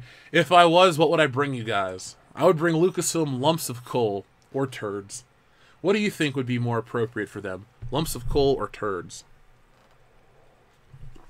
Observer Dude, thank you very much. Will we get an Obi-Wan movie? Not anytime soon. The news that came out from, the Boris Prime Minister dude, Boris Johnson? I almost said Boris Yeltsin. Is he still alive? Boris Johnson said they were talking to George Lucas about something in this. I think that's either made up or just poorly worded. I don't think there's an Obi-Wan movie coming anytime soon, which is sad because I thought Obi-Wan and Boba Fett could have been the two films that could have been really awesome. It could have been the films where you see a new chapter in Obi-Wan Kenobi's life, as played by Ewan McGregor. And I know John Williams is, I think, rumored to be retiring after Episode 9. But you gotta get better music in these movies. And that is not a dig at John Williams. I love the dude to death. John, you'll never hear this, the greatest film composer of all time. Some people say Ennio Morricone, he's great. Some people say Jerry Goldsmith, he's great. Some people say Lalo Schifrin, he's great too. But John Williams, man, it's the top of the heap for me. But they gotta do better with the music in these movies. All they do is rehash the old shit. It's great that I get to hear the asteroid theme from Empire Strikes Back. Can I hear something new? Nothing is memorable from these new movies in terms of music. We need an Obi-Wan movie to come up with a great score, to be Ewan McGregor, to be action-packed, a little scary, a little violent here and there. Not necessarily, Raiders of the Lost Ark violent, but I do think it needs to be Episode 2 violent. There needs to be some sand people getting chopped up. There needs to be some Obi-Wan versus other shit. He's a Jedi. He's going to probably have lost or gained a little bit of edge. and crime lords and all these things. Star Wars deals with some... I didn't know what a bounty hunter was until I learned about Star Wars. And then as an adult, you learn what a bounty hunter is. You're like, huh, it's not as glamorous as Boba Fett makes it look. So I don't think we'll get one, but it's the one I wish that would be made the most. So what else did I have planned for this morning? This show has been kick-ass. Thank you guys so much. Let's take a minute to talk about something that makes me truly happy and then something that makes me very angry the way it was discussed. So I'm going to show you guys something that literally made my day. I don't get to talk about things that make me so happy, but damn it, I'm about to.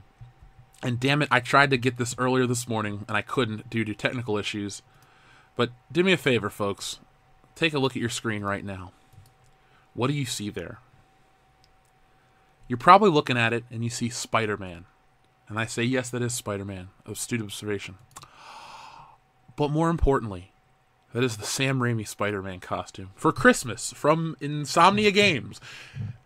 People are getting the Sam Raimi Spider-Man costume for PS4. Now, I am pumped because two things. First off, I fucking love those movies. Okay, number 1 and 2 are great. Those are my Spider-Man flicks. I got the Hot Toys doll, the action figures that came out when the movie was out. I played all the games. I consumed all of it. I didn't care that I was 18 in college. I still liked Spider-Man. I was drawing the pictures, all that fun shit.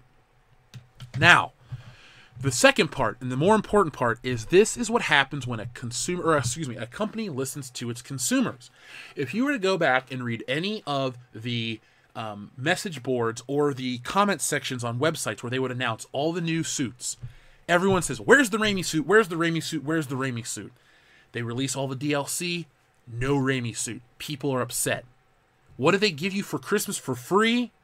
The Raimi suit. So if you're like me and you love Spider-Man 1 and 2 and you thought Spider-Man PS4 was the best Spider-Man game, now you get to be the best film Spider-Man, Tobey Maguire. Only if his voice was in the game would I like it even more. But it's not, and that's okay. I like the new guy. But the fucking Sam Raimi Spider-Man costume is in this game, and I'm excited. I cannot wait to download it. I cannot wait to play this. I may restart the game, and I may stream the entire game in this costume. That's how excited I was. And this was the first thing I woke up to this morning. Normally, I wake up to Star Wars news or bullshit or all this other stuff, but no. I get to wake up to Spider-Man, and I am excited. So, I hope that you guys, if you have Spider-Man for PS4, I hope that you get this suit. I hope you enjoy it as much as I do. And, again, Insomniac Games, it's so nice that a company listens to a fan base and gets you excited.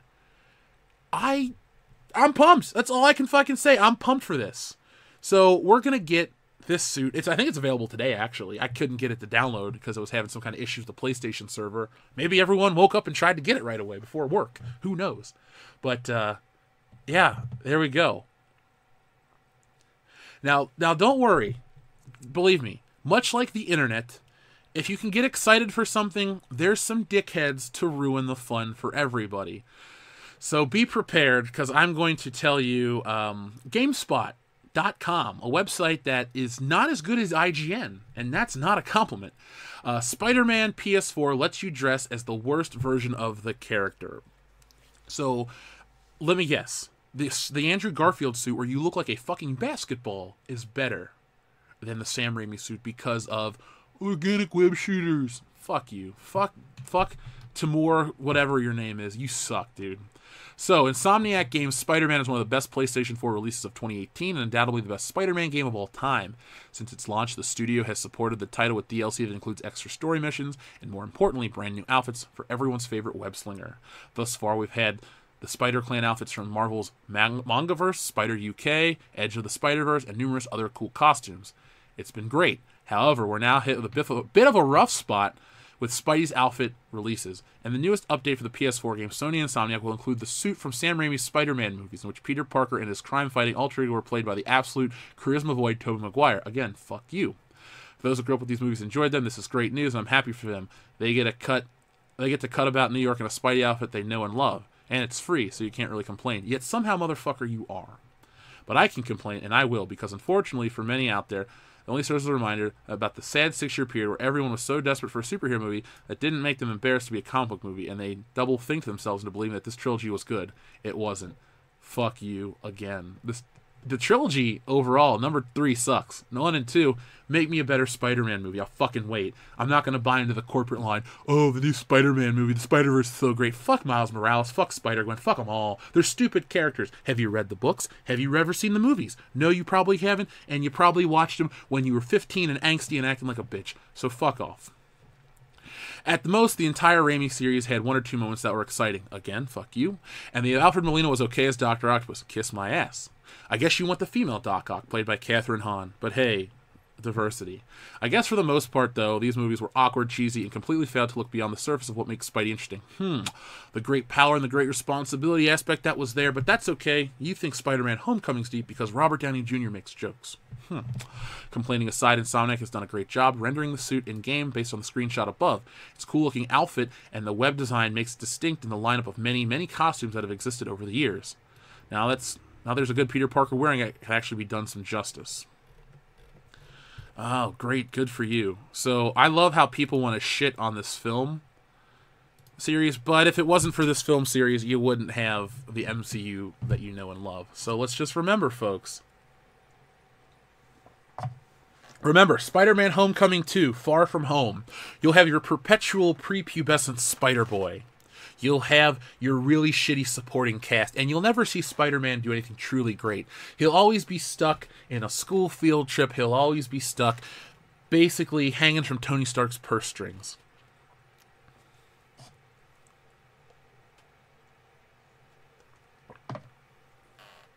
So,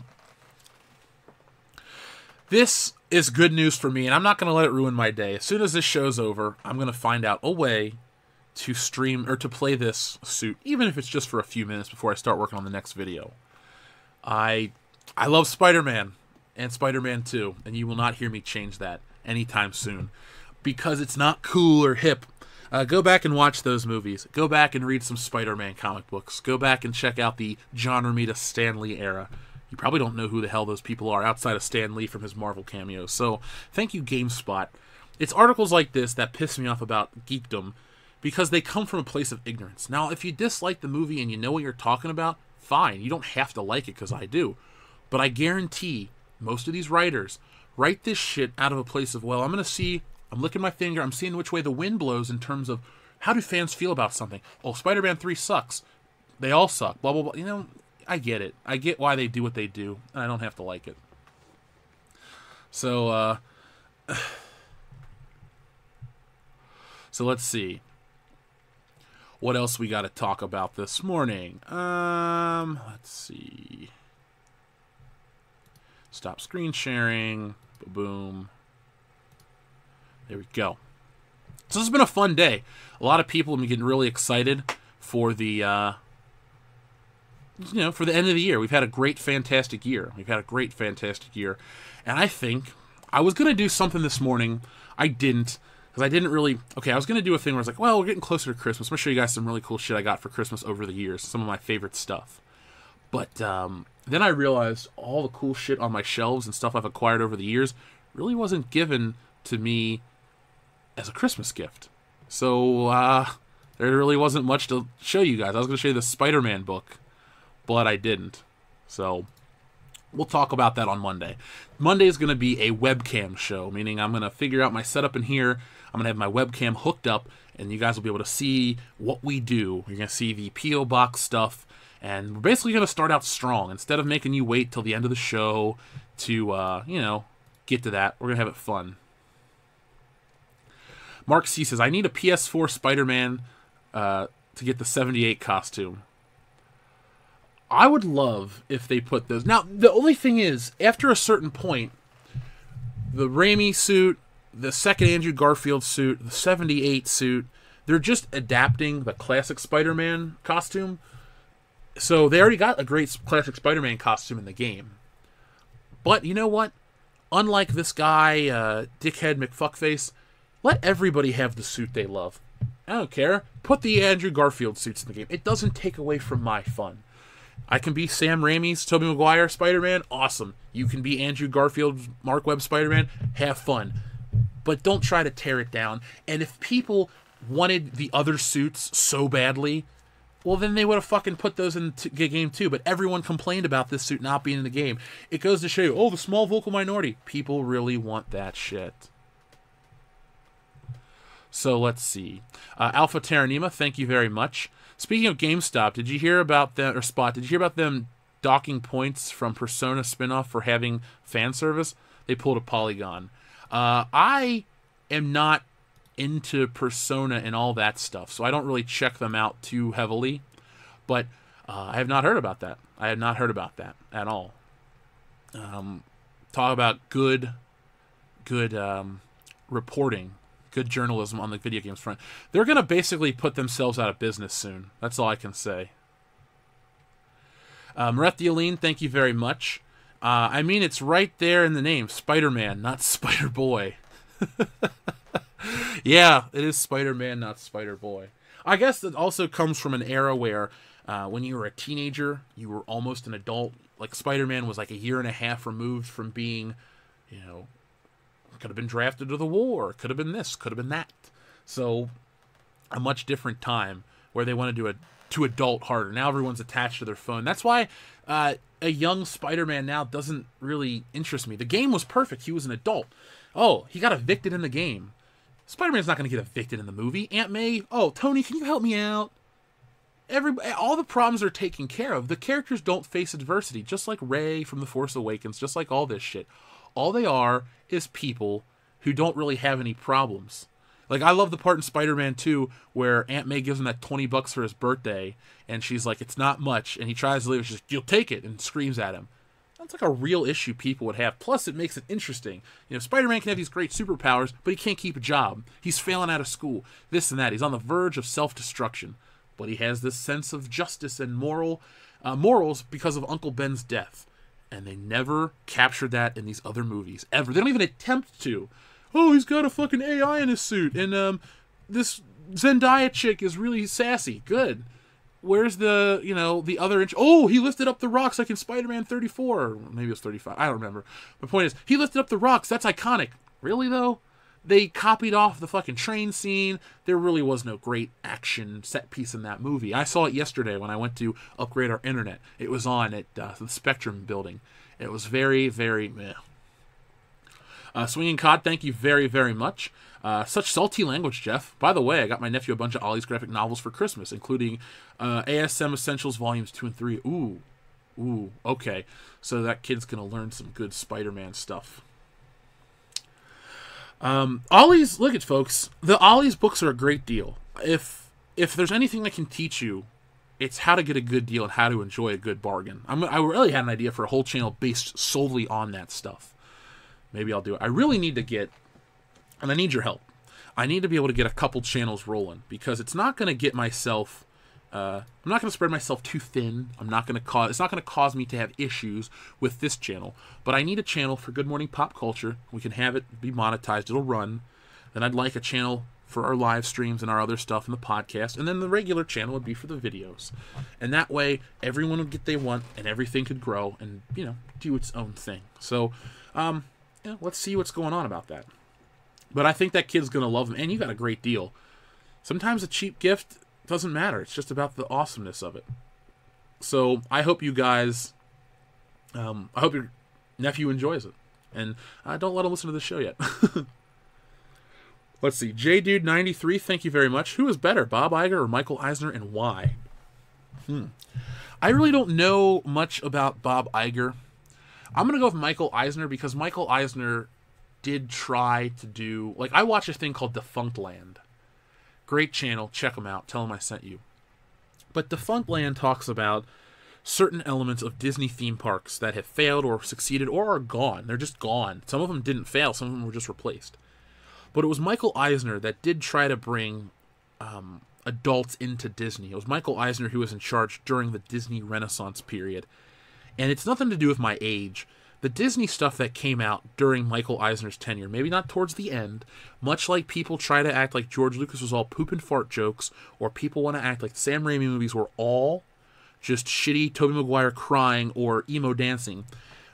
again, it's all about the last thing you saw. When I talk about the narrative in these articles, it's all about, well, the last thing they did is the only thing they did. It's like you could have had the best parents in the world, and right on their deathbed, they farted, and that's all you remember is your parents were shitty.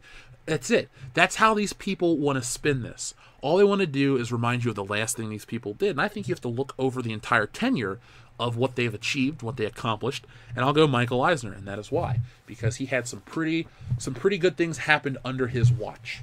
Let's not forget that. Let's not forget that. Let's see. Mark C says, how about the 67 animated costume that only has webs on his face? Hey, put it in there too. I really wish you could get that old theme song in the game. I love that theme song. You know what, Mark? While we're at it too, why not throw in the 2000 video game suit that has no webs on the costume and is rendered in, what, 240 by 480 or whatever?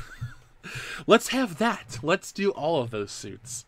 It doesn't hurt. Everyone gets a Spider-Man costume, except the black symbiote suit. We still don't have that.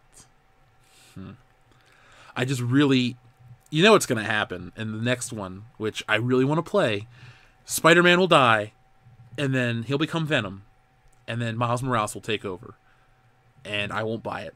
I'm honestly going to wait to find out all the story elements of the new Spider-Man game, the sequel to this one, before I would ever give them my money. I hate to say it, but Miles Morales is a redundant character. There's no reason why Peter Parker has to be shunned or pushed away. How come nobody clamors for a non-Bruce Wayne Batman? Because DC's not stupid like Marvel is at some points. So let's see. What else we got? Yeah, but Mark, I would definitely use that cartoon suit. There's a cartoon suit in the game right now. It looks like a comic book. It's weird because it's... You remember a couple generations ago where they would try to do cartoon-based video games, and they wouldn't look right? Like they tried to do cel-shaded Family Guy, and it looked weird, or The Simpsons. We've now reached a point where the consoles can render a game that looks dead on a cartoon.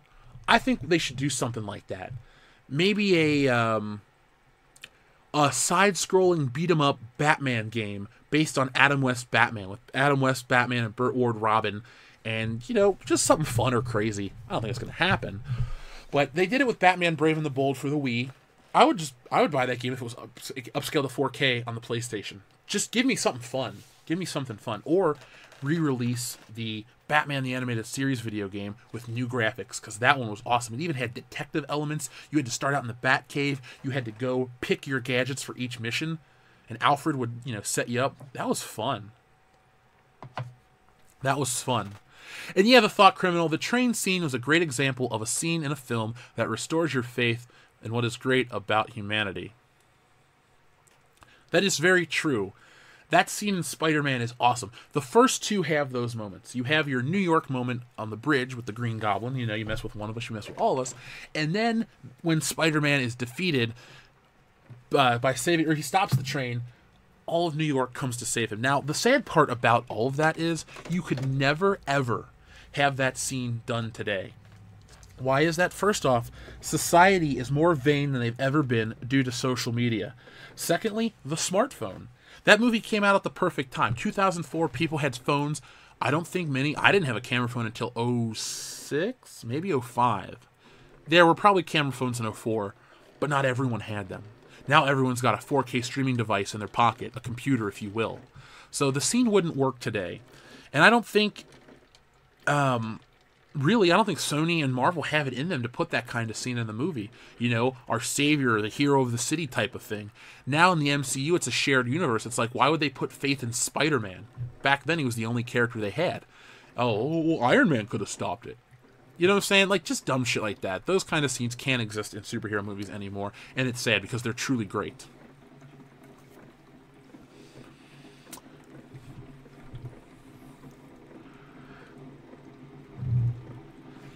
Oh, people are just giving some praise to Butterfingers. That goddamn scene. Oh, so much fun with those movies, too. I guess people don't really like fun. But that's fine. You don't have to like fun. Now, I think this is a good way... You know what? Let's bring back a segment. Because I have had such a great time with you guys this year. Let's bring back an old segment. Ask Jeff anything. So let's have some fun. Ask me some questions, and we'll close it out. Yeah, it's a little early to hit. Usually we started at 9:30. It's only 9:24. I had an article I was going to read to you guys called "Why Superman is the Most Important Comic Book Movie of All Time," but it's really, really, really long, and I really don't think you guys want to sit through it. So, you know what? I won't read it to you, but I will pose this question for you, or to you right now, and let's answer this. Let's do this before you ask me anything. Excuse me for the confusion. This article states that Superman is the most important comic book movie of all time.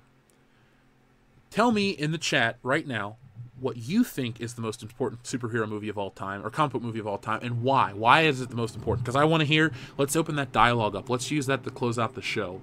That'll be a lot of fun. We're a geek culture community. Let's do that. Let's end on some positivity. Bonesaw is ready to bring back a segment, Patriotic Motorboating. Oh my god. You must be listening to the old episodes of the show.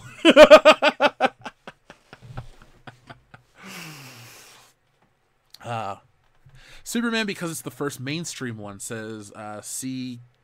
Catini 28. C. Catini 28. I love that movie, and I have a lot of respect for it and a lot of reverence for it. It's magical. It kind of exists for... Okay, so with Superman 1 and even 2, it's, for a lot of people, it lives in that category with Star Wars and Raiders of the Lost Ark and Superman and stuff like that. It all came out at the right time. If you were a child of the late 70s, early 80s, Superman captured your imagination. You believed a man could fly. Now, when you guys tell me which superhero movie you think is the most important, let me know why, and I will,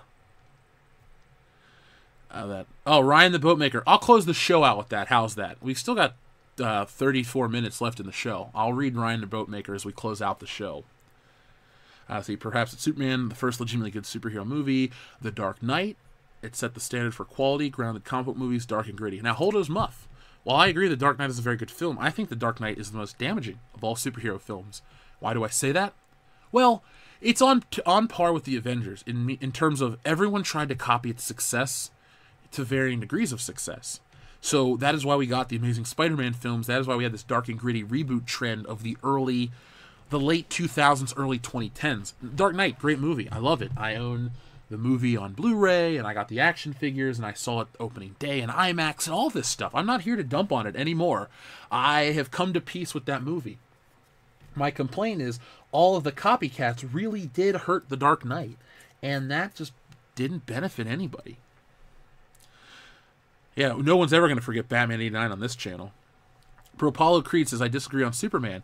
It was good, but the series was driven into the ground by greed and ineptitude. There was a lull of comic films until Blade came along and proved they could be done right. Now, Apollo Creed, I'll agree with half of that, but because greed and ineptitude definitely drove Superman into the ground by part 3. Part 3 is kind of eh. I mean, I watch it it's a guilty pleasure, but Batman 89 does not just not exist. You guys can love the Nolan movies or even Ben Affleck. They're fine. But Batman 89 was the biggest thing at the time. It outperformed almost everything that year. The only thing that beat it was Indiana Jones, and that's at the worldwide box office. America, Batman was king. Beverly Hills Cop was king. It beat Ghostbusters. It beat, Temple of Doom and all that shit in America. It was a big, big hit. Let's not forget certain things. Just because something else has stood the test of time, let's not forget what was big at the time, and that was Batman. Maybe the Prince music hasn't aged well for you.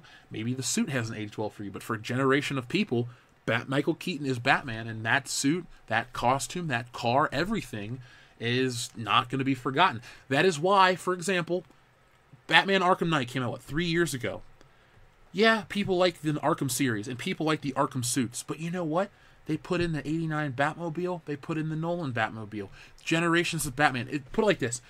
They put out shit for Batman 89, it sells. You will never get rid of Adam West Batman or Michael Keaton Batman or whatever the most current Batman is. They will always be a part of popular culture, much like Bond. When they make James Bond merchandise, you always get your Connery, your Lazenby, your Roger Moore, your Dalton, all of them, your Daniel Craig. You hit all the aspects. Batman 89 is not to be forgotten and never will be forgotten. Verge Dude says, I'd say The Dark Knight is the most important movie. It was the gateway for a lot of non-comic book people to get into the comic book universe. I think that's an excellent point, too, to make. I think that's an excellent point as well. Let's see. X-Men. It wasn't about having powers, about how to deal with it. Says Mastakina Akitsta. I'm sorry. I butchered that. I'm sorry. Spider-Man 2 broke Hero and humiliated him like we'd never seen before. It made us relate to him. Says Macho Man 701. I like your screen name quite a bit. Alpha Terranium says Batman 89 made comic book characters look badass and interesting to the non-comic reading masses. Mark C says John Williams is a god. His Superman score is the greatest. It can bring goosebumps to me. It sounds hokey, but whenever I hear the Superman theme, I kind of stand up a little straighter. I'm like, yep, this is about to get real. Yeah, the Batman 89 theme's great. And yeah, the Spider-Man theme's cool. And the Avengers have a score. That's the greatest thing I can give it the compliment. I like Alan Silvestri. I think his work is excellent. Back to the Future, Predator, all the other work he's done that I can't think off the top of my head. But there's something about that Superman theme. Holy shit, is it awesome. And that can elevate anything. You give it to Henry Cavill, it's kind of cool. You give it to Brandon Routh, it's kind of cool. It just works. No other Superman theme is that good. None. Let's see. Who here seen Bible Man? Thomas Watt Vet says, I tried to watch the Dark Knight trilogy several times. It's just boring, overrated. That's your stance. That's your opinion. I do think the trilogy kind of fizzles out towards the end, but it's not. In my opinion, I don't think it's boring at all. It is a lot heavier and headier than your other superhero flicks. I do think Bane lacks charisma, but I love Batman Begins. That might be my favorite Batman flick. American Trent 007, Batman 89, and Spider-Man 02. 89 made the superhero movie financially viable, while Spider-Man set the stage for origin movies and established trilogies for superhero films. Ooh, Trent, I like the way you said that. Let's see, Brupal Crease says, Batman 89 was great, but again, in viewing modern comic films through the current context, Blade is what got them going. There was a decade between Batman 89 and a resurgence in modern comic films. Well, Brupal agreed, there was also almost a straight decade of nothing but Batman flicks. Nothing else could work. Superman, they couldn't get off the ground. You can go back and listen to Kevin Smith talk about the Nicolas Cage Superman movie that never was. You can look at all the Batman, they attempted to do Spider-Man with James Cameron, and that fell apart. They tried for a decade. But look at the 90s belonged to Batman. 89 through whatever was all Batman. Yeah, Blade came out in 98. Spawn came out in 97. And I like Blade. I'm not here to dump on it. But it was really just the Batman decade. Batman on TV, Batman in the movies. You got the animated series. You got all those video games, all the toys. Batman was the superhero of the 90s. Spider-Man was the superhero of the early 2000s. And then Iron Man and the Avengers have really taken it over since 2012. So the last 6 years have been all MCU. But other than that, it was those two heroes for the longest time. Superman was the superhero of most of the 80s, really. You had Howard the Duck. You had Swamp Thing. You had other superhero or comic book related films.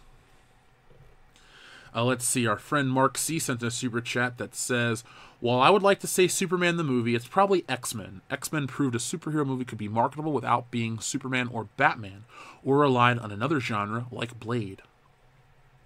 That's a good point, too. I like that. I've told the story how I rode my bike to go see X-Men in the, what would have been, 6th grade. Well, 5th or 6th. It came out summer of 2000. So I would have just finished 5th grade. So going into the 6th grade, I remember going to see X-Men, rode my bike, loved it. There was hype around that. I think X-Men really had the help from the cartoon. I don't think enough people give credit to that cartoon, X-Men. It's really not called X-Men the Animated Series. Like, it's not called Spider-Man the Animated Series either. They're just called X-Men and Spider-Man, respectively. Now, Batman is technically Batman the Animated Series. But that show, X-Men, and the culture surrounding X-Men in the 90s was just incredible. I mean, I was growing up, X-Men was everywhere. People had those damn t-shirts. People were reading X-Force, Executioners, X anything. You put it on it, it made money. In the print world, X-Men was it. It was gold. Much like you had the Death of Superman and Batman the Dark Knight, the one where Bane breaks his back. Those three things were like the biggest in comic books. And Spider-Man somehow chugged along the entire time. I really wish the comic book market was like it was in the 90s right now, because there'd be some serious bank to make in terms of comic books. But the fact that X-Men, really Mark C., X-Men was like the first team-based thing to be a hit. because X-Men was the brand. When you say Superman, it's just him. You say Batman, it's just him. X-Men, it could be one of 50 characters. It could be Wolverine and Cyclops and Gambit and Rogue and Jubilee and Jean Grey and Beast, like on the cartoon. Or it could be Banshee, or it could be Nightcrawler, or it could be a myriad of other characters that never really saw any kind of thing off the comic book page. So I think X-Men's a good point. And remember in Jay and Silent Bob Strike Back, he goes, once X-Men hit it big at the box office, all these other studios were trying to buy up comic book rights. And Miramax chose Bluntman and Chronic. Greatest fighting game theme, whether it be character or stage. Garrett, it'd be Ken's theme from Street Fighter. Ken's theme is the greatest superhero, or the greatest fight theme ever. Nightfall, thank you very much. Cadmium Red, I thought about the Jameson laugh. I love that so much.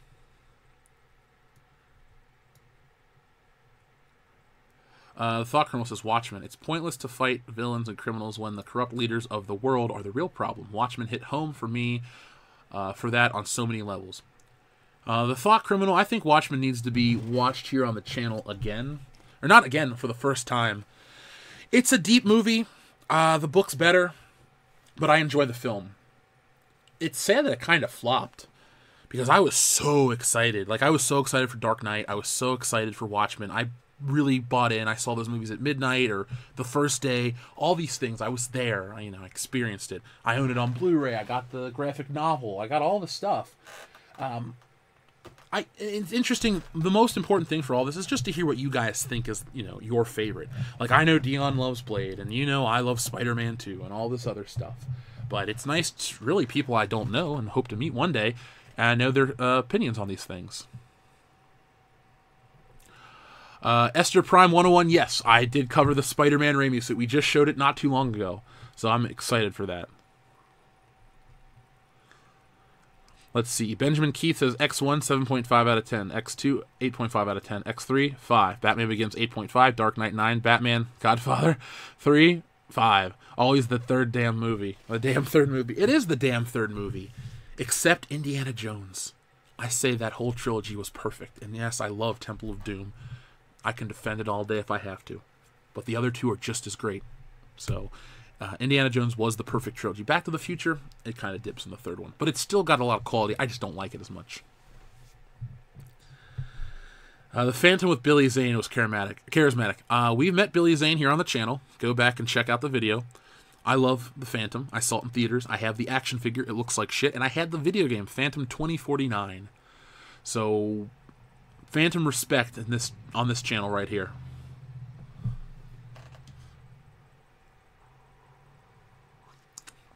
Let's see. So, Alec Baldwin's shadow is charismatic too. Sarcasm. Oh, the shadow knows. Except Lord of the Rings, Return of the King. Yeah, I haven't seen those movies. I'm not going to shit on. I can't really shit on them unless I've seen them. Really, Return of the Jedi is not a disappointment of a movie. It's lesser than Empire, but it's not a bad movie at any regards. So one could say as they progress, Back to the Future, so one could say that as the Back to the Future movies progress, they get shaky, but chish. Boo! Go home, you're drunk. What is the best line of dialogue in all the Star Wars saga? God, man, there's so many great lines. Now, do I go for one of the philosophical lines, like in the... Here's the line I say all the time. I've been waiting for you, Obi-Wan. We meet again at last. The circle is now complete. When I left you, I was but the learner. Now I am the master. I say that once a week. Usually out loud to myself. But I say it all the time. I enjoy... The Darth Vader dialogue's fun. I mean, Han's great. Especially when they're in the cell block. What the hell are you doing? Someone has to save our skins. There's just so much great stuff. Into the Garbage Chute, Flyboy. I stand by the first one has the best dialogue. Empire is, great and it's dark and it's heavy, but the first one's so much fun and it's equally well made. It's not like I'm saying, oh, it's great, but it has all these flaws. It's great and it doesn't have these flaws. It's just people prefer Empire. I prefer the original one. And that is my favorite line. Do you think that there will be a huge mainstream resurgence for Batman 89 due to the backlash the Nolan films have suffered? It sounds like it might happen. Well, Pete, 1972, I think it's already happened. Hear me out. If you would have went online between 2005 and 2012, like I did with going on IMDb, everyone shit on Michael Keaton. Post Dark Knight Rises, introduction of Ben Affleck's Batman, we've seen a resurgence in Batman 89 love. People respect it again on these stupid websites. They put merchandise out that sells. We've had 2 Hot Toys sets. We've had the 89 and the Batman Return set. Both sold out. Very successful. We've had the appearance in the Arkham games. We actually have a brand new Arkham Knight statue in the Michael Keaton costume. Mattel made Michael Keaton stuff. People are requesting it high-end collectibles. It all is cyclical. It's like Pierce Brosnan and James Bond. Everybody shit on Pierce Brosnan and James Bond between 2006 and, I don't know, a couple years ago. But ever since we got into this era where Daniel Craig is about to leave, the Brosnan love's coming back. It all just takes a little bit of time. Everybody of every genre, everybody shits on the past version to praise the new one because it's new. And then after a while they go, well, the other one was great, and this other one that we praised for the last decade really kind of sucked. Now, I don't think the Nolan movie sucked. I'm not going to act like they did. But I've always been there for Michael Keaton in terms of Batman 89.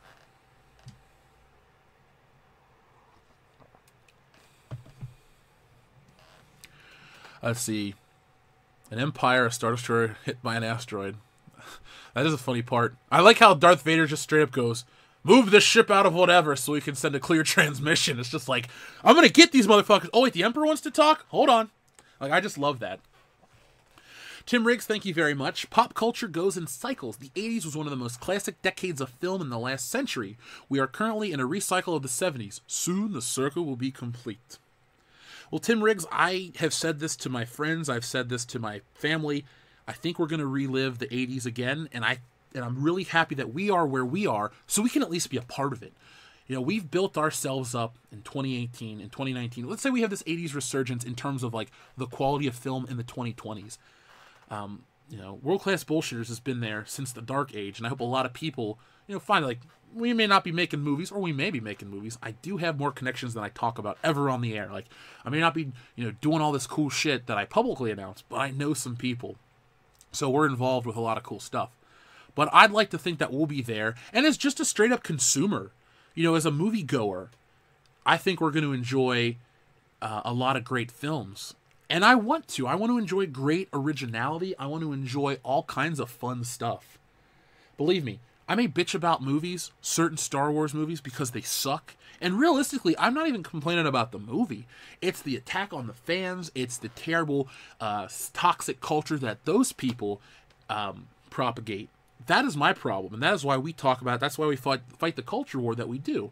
And I will be talking about that in great detail in 2019.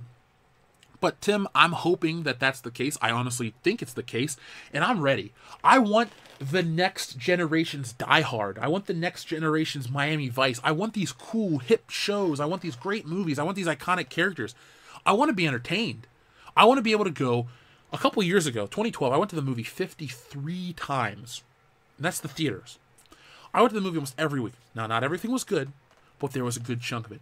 I want to be able to sit down. Like, if I look up the list of films in 1985, holy shit, I could sit and say, that's a great movie, that's a great movie, that's a great movie, that's a great movie. If I give you the list of 2018, it's like, that was okay, that was better than whatever. It's not about because I'm old, or I don't get it, or because it's older, it's better mentality. It's just, I don't find the same quality that these other movies have. Now, a lot of movies exist to be a franchise. Like Lethal Weapon's its own movie. Die Hard is its own movie. Beverly Hills Cop, their own movies. Yes, they spawn trilogies or quintilogies or quadrilogies or any of that shit, but the first movies exist. When you get a movie like The Amazing Spider-Man 2, or you get a movie like, what was the other superhero movie that came out that existed solely to build a franchise that never took off? Something fairly recent. They made some movie, and it was like, all it is a big setup for the next one, and it never took off. I don't remember. If you remember in the chat, let me know. But we need stuff that exists on its own, and then gets... Oh, fucking Batman vs. Superman was the movie. They made it like, oh, we're going to have a million spin-offs and this and that, and it wasn't even its own movie. Tim Riggs also says Hollywood needs to Hollywood also needs a damn salary crash. The amount paid to some of these actors / actresses for what we get out of them is ludicrous. I agree, man. I agree, dude. Like they're saying to you in the chat, preach. Does Robert Downey Jr. deserve all that money? I want to say yes because I'm thoroughly entertained. He wouldn't be somebody I think would need a salary crash. But there are some people out there that just don't deliver the goods. I'm trying to think of an actor who doesn't deliver the goods. There's so many movies out there that's... who is a good example? I don't know. There are certain actors that when they come out of the woodwork to perform, I'm like, damn, that was cool. Like Daniel Day-Lewis. Thumbs up. And there are some people that just always suck. And if you, well, you can't see my film list, but those people do not have, I don't have their movies on Blu-ray or DVD because they don't. Adam Sandler. Why does he get so much money for so much crap? Now, his latest Netflix special had some funny moments with phone wallet keys. I'll give that respect. That was my surprise moment, spoiler alert, of 2018. But, yeah, some people just get too much, and there's so much crap. So much crap. Grand Inquisitor, I am curious about the ratings that Star Wars got on TNT. Remember, Star Wars is probably the most bought movie on home media. So, when I was a kid, when they would play Star Wars on TV, you know what I'd do? I'd bust out my tape, and I'd watch it. And then I'd go to the TV channel that was on, and I'd finish out the movie. And then when they'd play Empire, I'd put in my tape, and then I'd do the same. And then for Empire, or Return of the Jedi, I'd do the same. Why watch commercials when I own the movie on DVD, Blu-ray, Laserdisc, VHS, all that? Why? Why do that?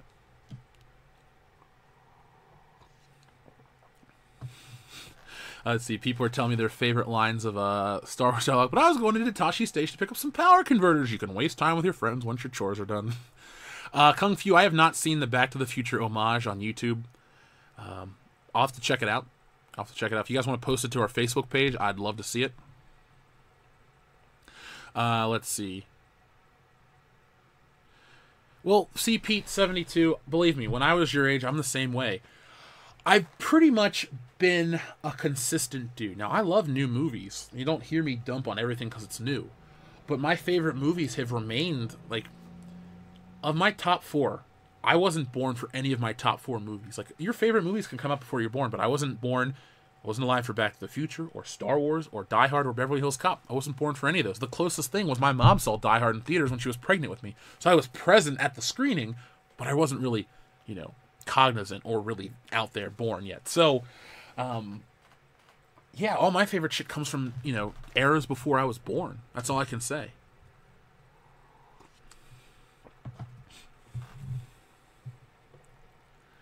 Let's see. Adam Sandler's run ended in early 2000s. His last good movie was Click. Good movie was Click. I haven't seen Click. I remember seeing the trailer, and I was like, okay. And then that was it.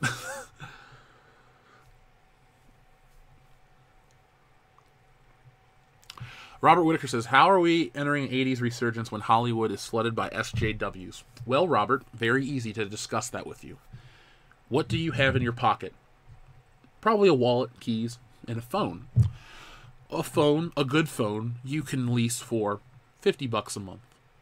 You can get high-end cameras in the hundreds of dollars. You have the internet. Internet is available everywhere.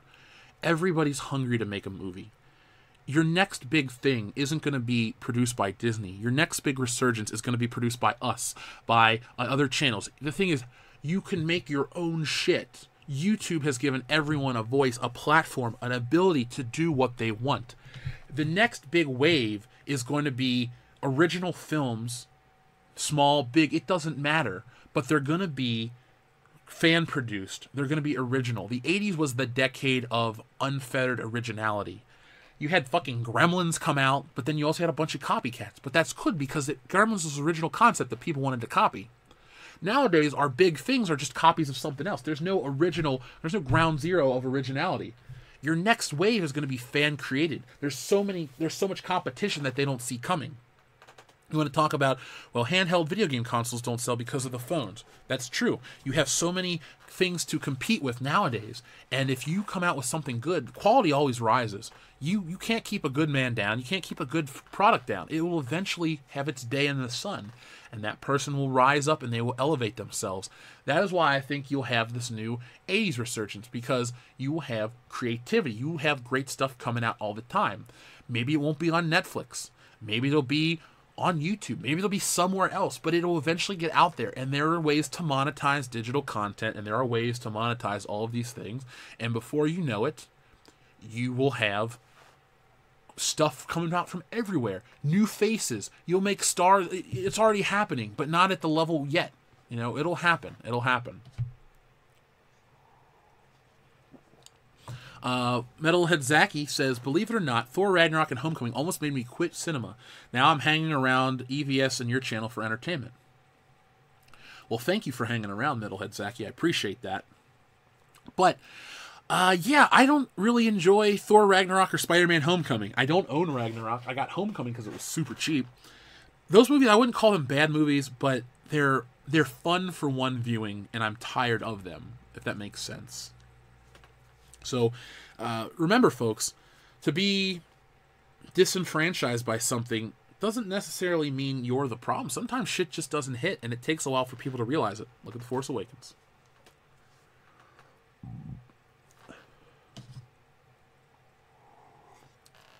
Now, Pete, you're talking about an 80s nostalgia resurgence. Oh, yeah, we're definitely there. And it's weird. It's almost like the 80s never ended, because you always had that carryover of 80s music. You know, you could, in the 90s, you could still hear Shout on the radio every once in a while. Or you could hear Sweet Child of Mine or Welcome to the Jungle. Like, 80s songs survived the 90s for the most part. And then in the early 2000s, you either had remakes of 80s songs. You also had I Love the 80s come out from VH1, which really kept 80s nostalgia going. I don't think 80s nostalgia has really ever ended. I think we're getting close to the end, because we're getting it's like a law of diminishing returns. You know, you have Stranger Things, which is a great show to a degree. I like it a lot. But it's kind of fading out. You have It. Now, It, to me, was the best example of how you do an 80s story properly. It was set in 1989, but there was not, I don't think there was any 80s songs except that New Kids on the Block song that was played as a joke. It wasn't like, hey, this is 80s reference the show. Kind of like how that 70s show started out as, you know, 70s the TV. You know, literally, it's that 70s show. It was, remember Led Zeppelin? Remember Peter Frampton? Remember the Kung Fu Grip G.I. Joe? Like, it was just member berries, the 70s edition. We've had that a lot with the 80s, but we'll have, there are certain elements that they try to redo, and then they haven't done. You know, wrestling tried to do that. Wrestling tried to go back to their 80s Renaissance style Hulk Hogan with John Cena and comedy and jokes and this and that, and it tanked. You know, it just didn't happen. Grand Inquisitor, have you met anyone in real life, not on the web, who actually likes The Last Jedi and can defend it? I haven't. I've only seen defenders online. Grand Inquisitor, yes, I've met people, or excuse me, no, I have not met anyone that likes The Last Jedi. I met people that liked The Force Awakens, but I also met people that hated The Force Awakens as soon as it came out. My cousin Lauren, she's a couple years younger than me. I think she would have been 20 at the time of The Force Awakens, and I'll never forget the line she said to me. I don't like Kylo Ren. He's bitch-made. I was like, holy shit. And then the people that like The Last Jedi, I've met one... Take it back. I met a guy at the comic book store. But you know what our conversation was like? He's like, I really like The Last Jedi. I said, oh, that's cool, man. I hated it, but, you know, whatever. And our conversation kept on going. I love how the people that want to act like the people that hate The Last Jedi and don't like Solo and Disney Star Wars, they think we're out in the streets rioting or causing actual problems. No. The movies suck. I will never take a different stance because that's how I feel. It's not about... here's the thing. Why should I change my stance on a movie that it's any movie. You pick out a movie from my list. Weird Science. I love that movie. I'm not just going to all of a sudden hate Weird Science because, well, you should have a different opinion. No, it's my opinion of my fucking, a movie I like. That's how these things work. And I just wasn't satisfied with the new ones. So I've only seen, I've never been to a place where people defend The Last Jedi like they do on Esquire or on Twitter, all these little echo chambers, because those people are dying for a taste of the Lucasfilm teat, which they're not going to get. That shit dried up a decade ago. There's no teat to taste. tit for tat, tic-tac-toe, tic-tac-tico. There's a lot of T's I can go with right now.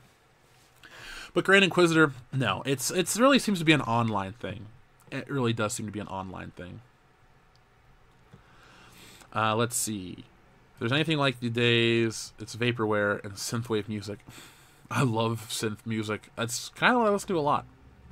Dr. Coffin Nails, Keep Feeling Fascination. That's a great song. The Human League, they had 2 hits. That and Don't You Want Me Baby or Don't You Want Me. That was it. But they were cool. I've never seen The Sword and the Sorcerer. Action Figure Expert. You get a clap for referencing Coming to America. Mortimer, we're back. Fucking love it. I got that on Blu-ray too. You know what? It's official. Here on this channel, we refer to Coming to America as the prequel to Black Panther. We'll do a double feature in 2019. Like Stranger Things music, check out FM84 for free on Amazon Prime. I just signed up for Amazon Prime. So, yeah, for as much as I talk about shit, I never had Amazon Prime. The reason why? Because I live by an Amazon hub, and you get free 2-day shipping on everything, no matter what. Let's see. Thank the maker for Harmony's the specialized editions in Team -1. I've been given the Harmy editions of... Or not Harmy. Yeah, I have the specialized editions. Thumbs up. If you guys like those, awesome. I'd like to do an alternate cut myself of Star Wars. Maybe I'll ask Ivan Ortega to help me out. Would I be up for a gaming/nerd hangout at the Deplorable Batcave? Blippity Blop, yeah, I'm sorry I haven't been in contact with you guys. I've been so... Like, I love the show, but then I'll do something after this show to get it ready to go up on streaming, and then it's time to go to the gym, and then I'm kind of tired, so I eat, and then I gotta get ready for...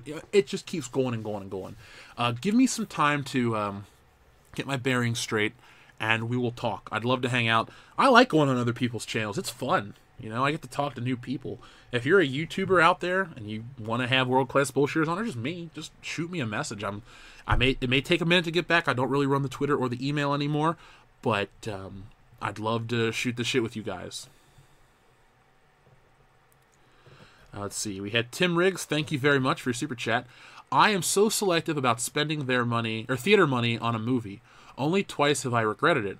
When I saw The Witch, that ending, what the fuck. The other was The Last Jedi. The Last Jedi, I started confused, ended pissed off. I added The Witch to my watch later list on Netflix because I hear how great it is. You know, Tim, I'm one of those people where the Oscar baity movies, or the movies that are considered so sophisticated and artistically gifted and all this other shit, artful is what I want to say, like Artful Dodger. I'm not one of those people that buys into that crap. I gotta see it for myself. I find quality everywhere. If a small budget filmmaker like Peter Jackson, at the time, when he made Bad Taste, I find some enjoyment in that. But sometimes a high-end movie like Close Encounters of the Third Kind just doesn't do it for me. So I get where you are with selective theater going. Somebody put out an article the other day about how Netflix is not killing theaters. I agree. Netflix isn't killing theaters. If you want to see a movie, well, then you'll go see it. I want to see Aquaman. I made my plans to go see it. That movie is going to make gangbusters, or make bank. That's going to do awesome. Good for it. I think also our friend Sketch Therapy put it out there too about this channel. Like, we have your wallet's best interest at heart. Like, when I go to review a movie, I'm giving you my honest take. I don't owe anybody a good review. I don't give a good review based on intention or representation. If I enjoyed the movie, you guys know what kind of person I am. We talk about it. We have fun. You know, that is our stance on reviews. So if you enjoy us, just, you know, check out certain things we highly recommend. But I get it, man. And I left The Last Jedi pissed off as well. I don't even think I left pissed off. I got pissed off very early on. Kendo was there. He sat right next to me. He was afraid I was going to hit him. He was afraid I was going to hit him. But I'm going to watch The Witch, Tim, and I'm going to let you know what I think of it. I'll probably watch it by the time we come back in the new year.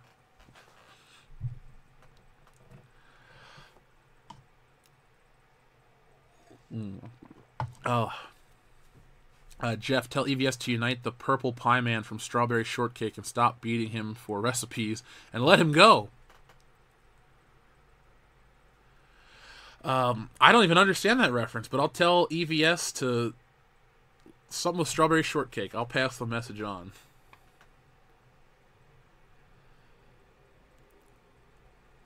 Yeah, me too. Like, after the first Mama joke, I rolled my eyes so hard.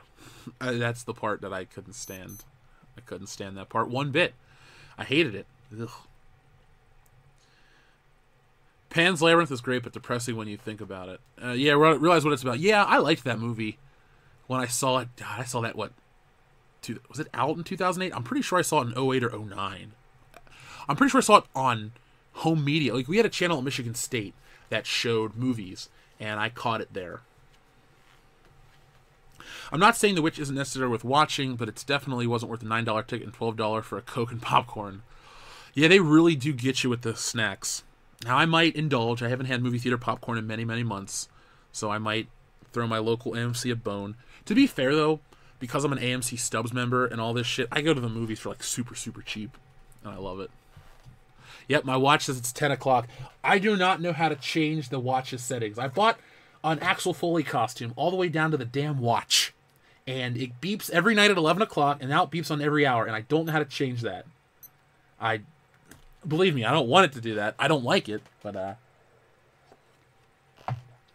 let's see. Should we see the Aquaman movie, says Robert Whitaker. Now, remember, folks, you got to make up your own minds on everything. I'm going to go see it tomorrow. I'll relay the information back to you, and based off my take, you guys can make up your own mind. Like when people say, should we boycott episode 9?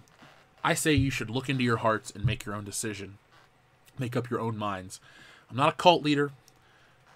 All I am is a guy who relays information, gives you my opinion, and helps you think and formulate your own opinions about, oh, I felt this way. Okay, now there's more information, this and that. That's what it really is. It's just a way to help you break down, big chunks of information and, simplify it to a degree. So you guys can check out Aquaman for yourself. I'll go see it, and I'll give my take this week. Oh, yes, I know The Last Jedi has a 91% score on Rotten Tomatoes. Believe me, we've talked about the discrepancy last year. Back while other channels were, kissing this movie's ass, we were like, and then we started following the trail of crumbs, and it led us to where we are now. A damn good year of growth, so thank you to everybody. So, guys, I think part of me wants to go, but goddamn, we have so many people watching this morning, and I really don't want to go at the same time. It's like we had 960 people at the most. We never cracked 1,000, but we've never dropped below 500 either, which is not even the norm for Good Morning Pop Culture. Normally, we're rocking about 430, 420. So today has been a kick-ass day. Tim Riggs says, Jeff, the next Patreon fan hangout needs to be all 80s movies. All right, and so it shall be. Folks, remember, if you're a patron of the channel, you dictate what we do on Patreon. It's not like we give you crumbs. No, you guys decide. Tim Riggs wants an 80s hangout. We can do that. I'll make one for January. I took a screenshot of that, Tim.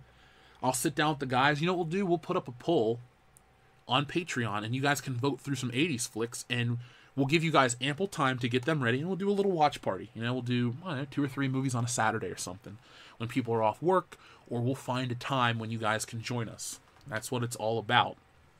That's, I love 80s movies. As I look to my left, what do I got from the 80s? I got Silent Night, Deadly Night Part 2 on Blu-ray. Yes, I just got that in the mail. I got Vacation, Halloween 2, Trading Places, Coming to America, a vinyl set of Crockett and Tubbs, next to the Miami Vice Blu-ray, next to Stranger Things, which isn't technically from the 80s, next to Indiana Jones, next to Ghostbusters, next to Back to the Future, next to Christmas Vacation and Weird Science. I could go on. I like 80s movies.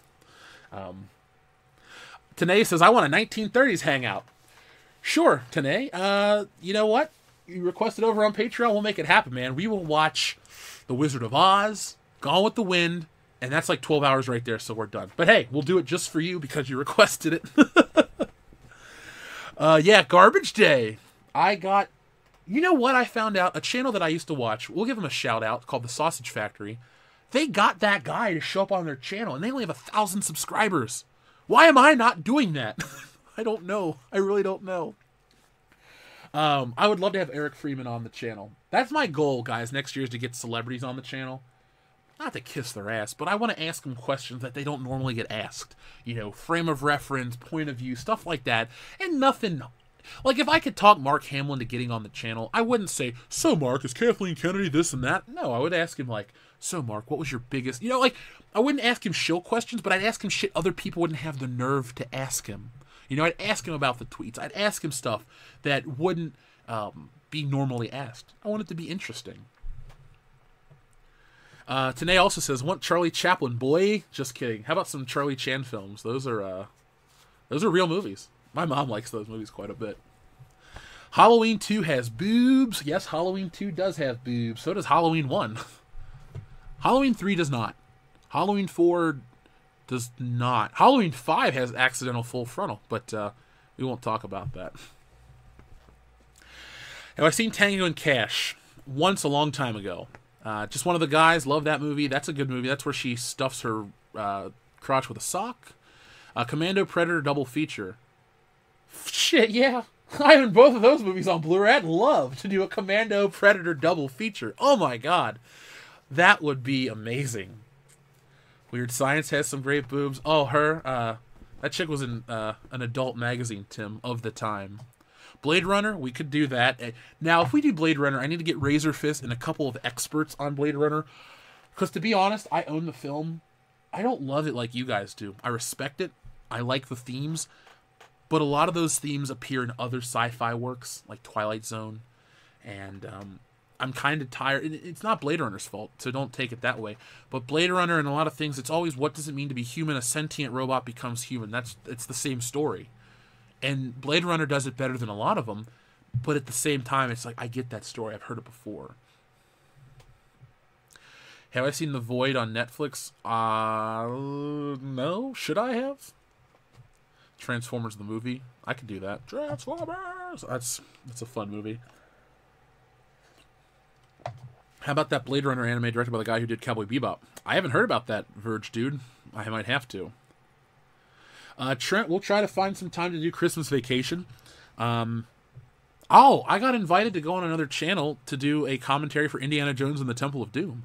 So I will let you guys know when that's going down exactly, and we'll have some fun. You know, Sully, I like you. That's why I'm going to kill you last. Remember when I said I'd kill you last? Yeah, I lied. Sign me up for the Commander Predator, says DJD Show. Remind me, DJD Show, on Patreon. You know how to contact me, and I'll gladly get you on the show. Glad to get you guys on the show a lot. Ghost in the Shell, anime, not Hollywood film. Okay, I'll watch the anime. I've seen the Hollywood film. I don't hate it. Just because I don't hate it doesn't mean I dislike the anime. I can like both, maybe. I haven't seen it. Let's see. Weird Science was fun. I love that movie. I watched that as a kid. Why acknowledge the live action Ghost of the Shell? I mean, it was there. It was there. It was better than The Last Jedi. Shit. That's really not say. Let's see. Remy Canadian is quoting Back to the Future 2. Ooh la la. Ooh la la. Temple of Doom is the shit. I love Temple of Doom. I love that movie so much. Have I seen The Tick on Amazon? Michael Connor, The Tick on Amazon was one of the best superhero adaptations I've ever seen. Fucking loved that. Kendo and I got so pumped to talk about it. It was great. Peter Serafinowicz was the best Tick. Sorry to Patrick Warburton enthusiasts. He's been usurped as the greatest. Peter Serafinowicz, I liked the new Arthur. I liked the lady with the eye. What was her name? The Static Shock lady. I liked all the characters. The VLM, the Very Large Man. The tone of it was perfect. If other things could be so true to source material, I think I'd be a lot happier. Alec Munoz says, have a watch party of Transformers movies? Well, people, I think, wanted the 1986 Transformers. I don't know if I could mentally handle the new Transformers movies, but we can try. We can try. If you're going to get a celebrity, get George Lucas and ask him some pertinent questions. I would definitely ask George Lucas a lot of questions, because I think he has the balls to answer, especially after his white slaver comments to Charlie Rose. We'll see. I can send out... The thing is, these people have lawyers. There are ways, chains of communication to get to these people. The worst thing I can say is no. I can keep asking everybody, and somebody will say yes.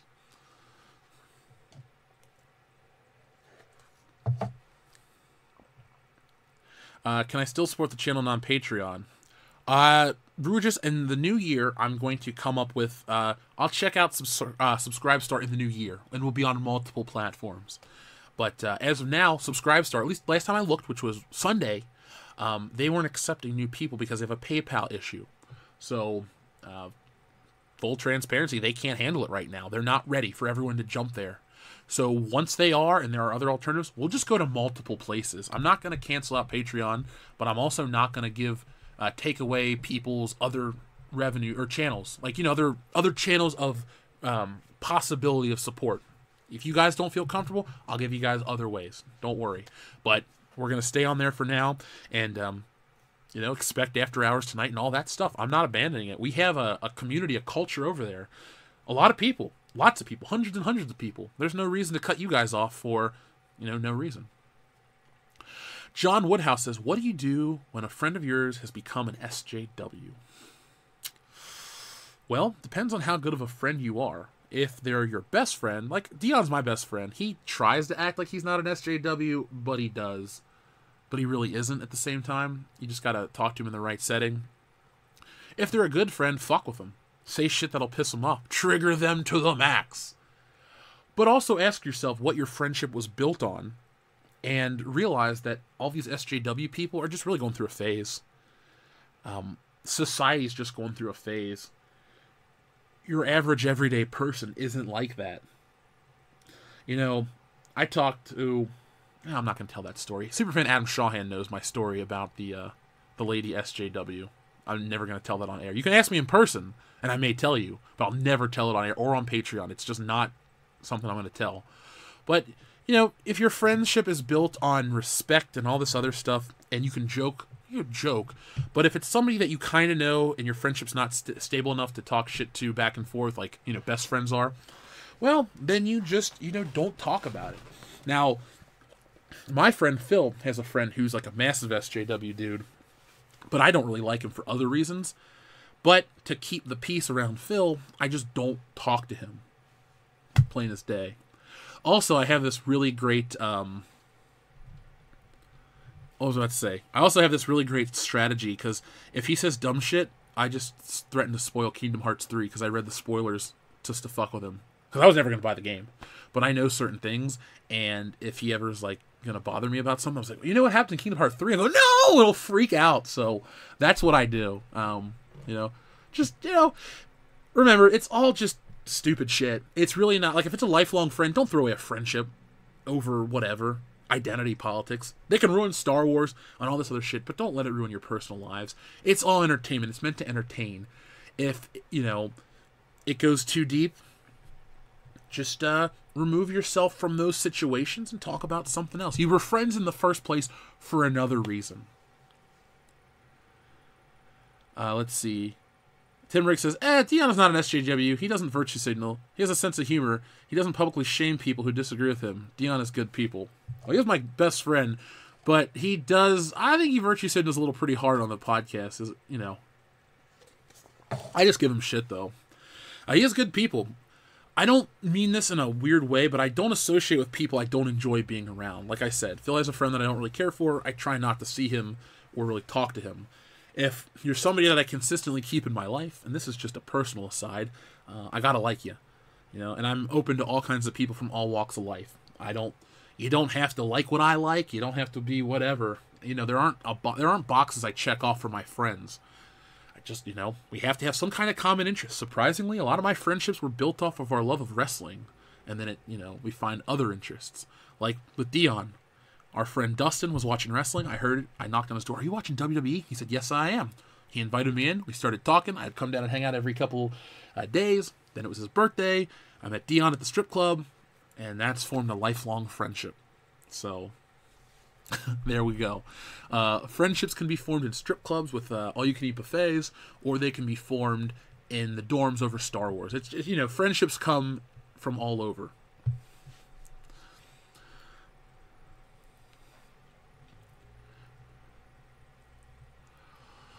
Deanna's people, plural.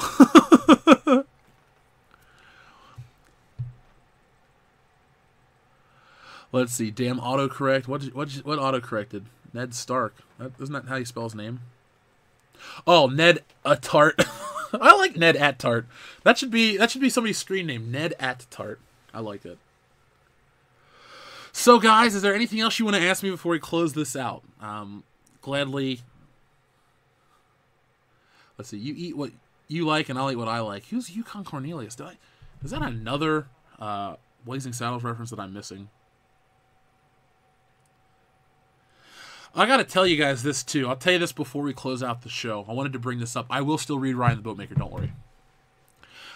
This is my final thing before I read Ryan the Boatmaker. I read the newest issue of Spider-Man, and it was actually pretty damn good. That's all I can say, guys. Ryan the Boatmaker. If you type in Ryan the on Google, Ryan the Boatmaker is the top thing. Let's see. Subversive Jake. I fucking love this dude. I want to have him on the show. That could be a good person to interview. I feel like he's cool enough that he would want to shoot the shit. We're a lot of fun here on World Class Bullshitters.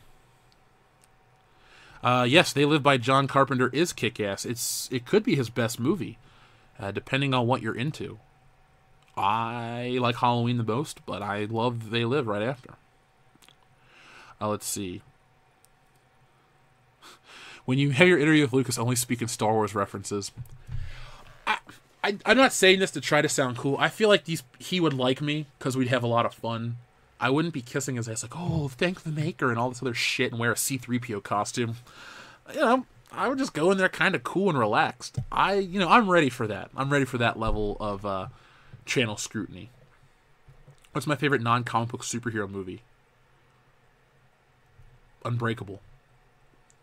Tim Briggs, thank you very much. Merry Christmas, Jeff. Do you want me to send your P.O. box as a gift like I gave Dion? If so, size, color, and features preferences, please. Do they still make the Ron Jeremy special? Bring it on. Limac Ajzak. I'm sorry. Wait. That should be right? First time on the channel. Do you talk about Star Trek too? Well, Limac, thank you very much for joining us. Appreciate having you.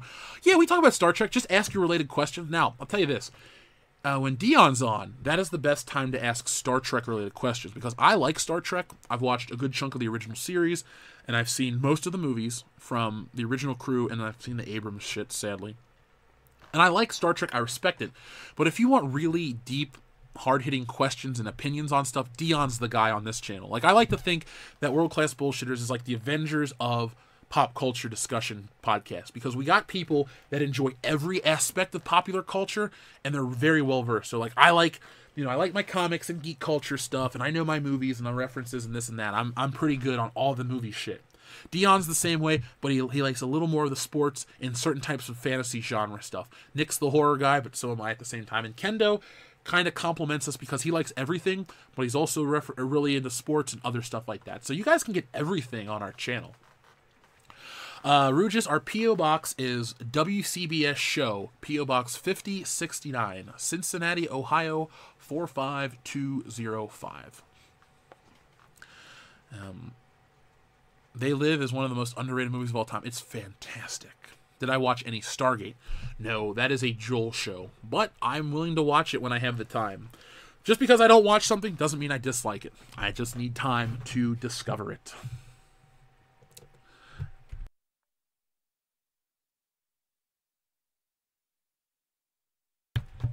So I think it is time to talk about...